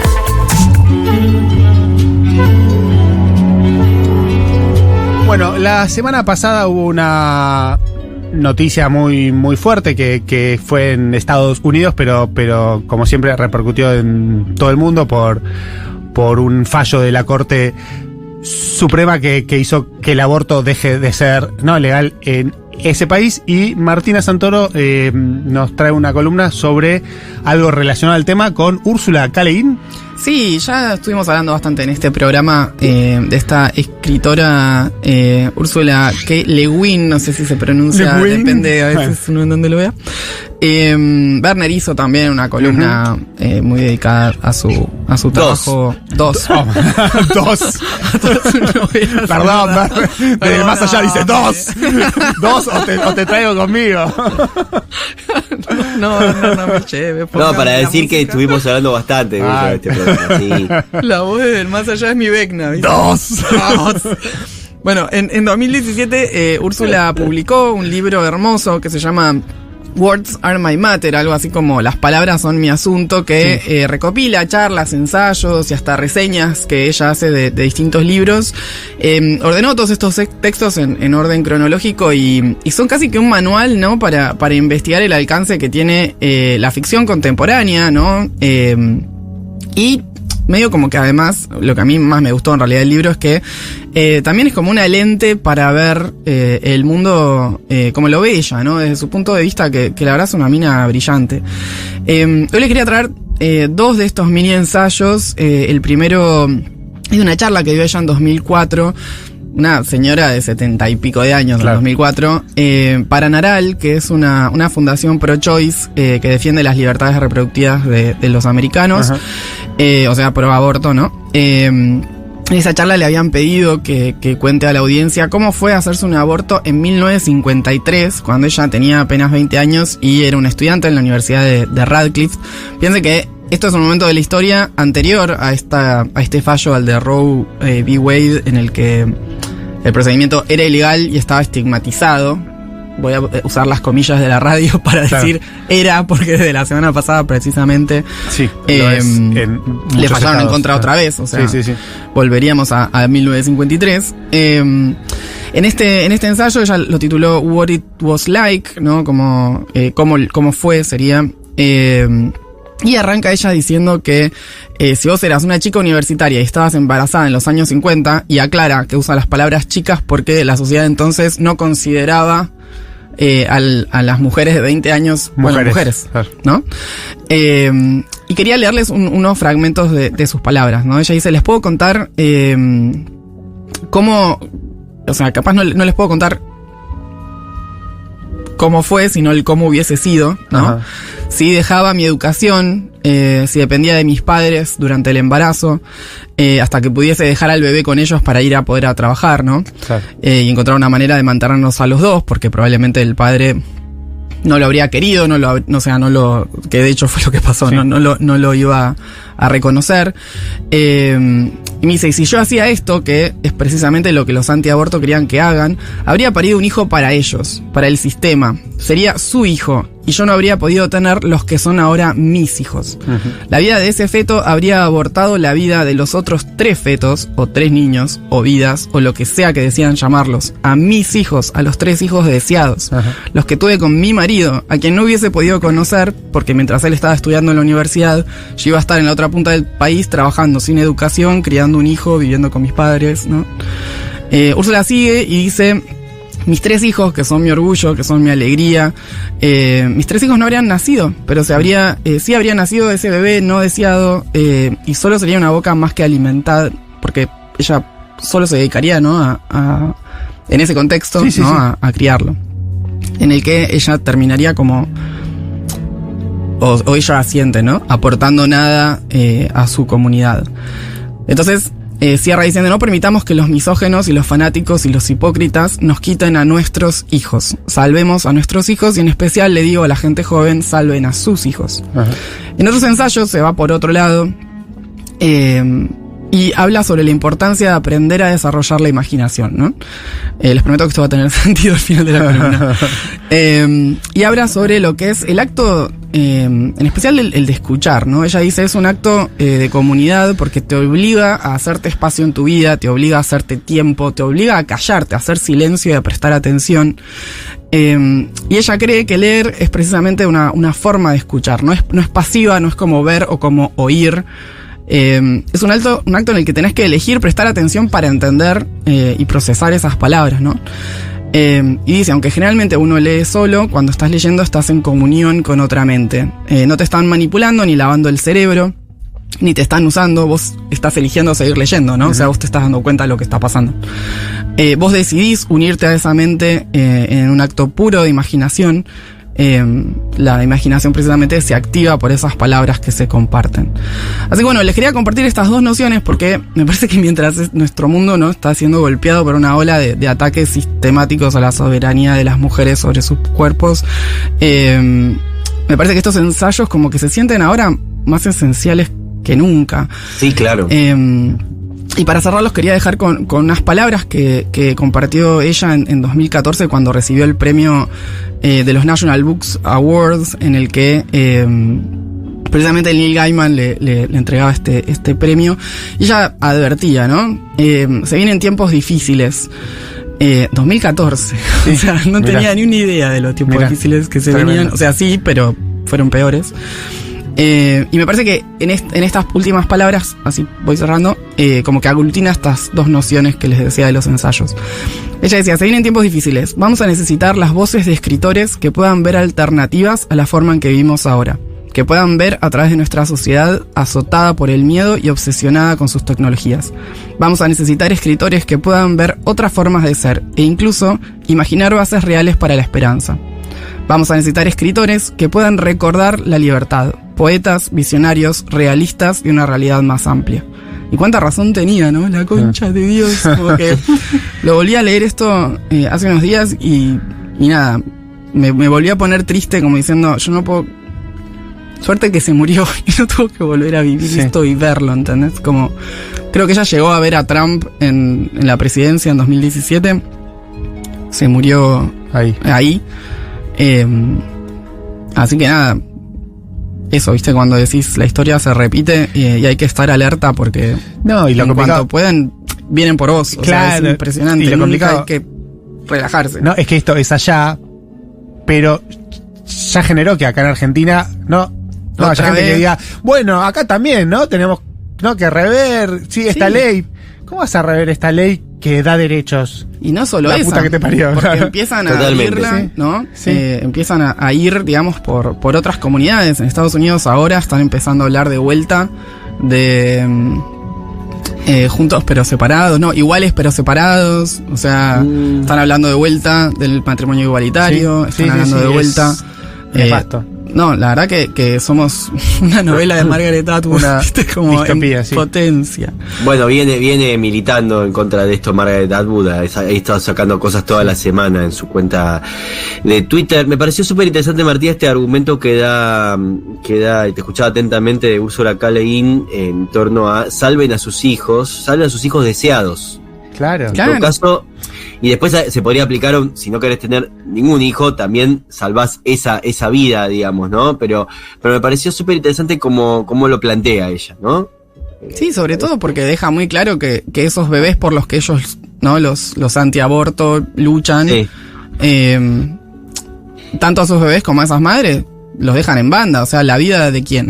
Bueno, estamos defendiendo, porque cuando nacen después los dejan, sobre todo en Estados Unidos, sin salud, de todos lados, sin educación, sin ningún tipo de garantía. Y te sirve para que además la mujer, en vez de avanzar, se quede en la casa cuidando a los chicos, que es lo que quiere. Sí. Acá nuestra versión local, que es Milei, te está en contra del aborto, pero no le parece tan mala la idea de vender niños, ¿no?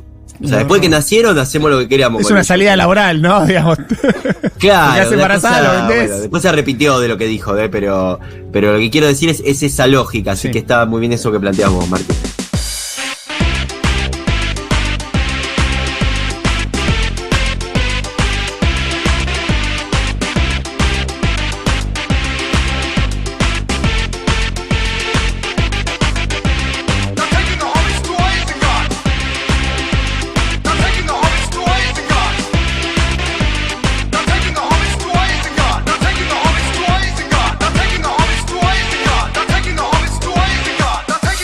Toys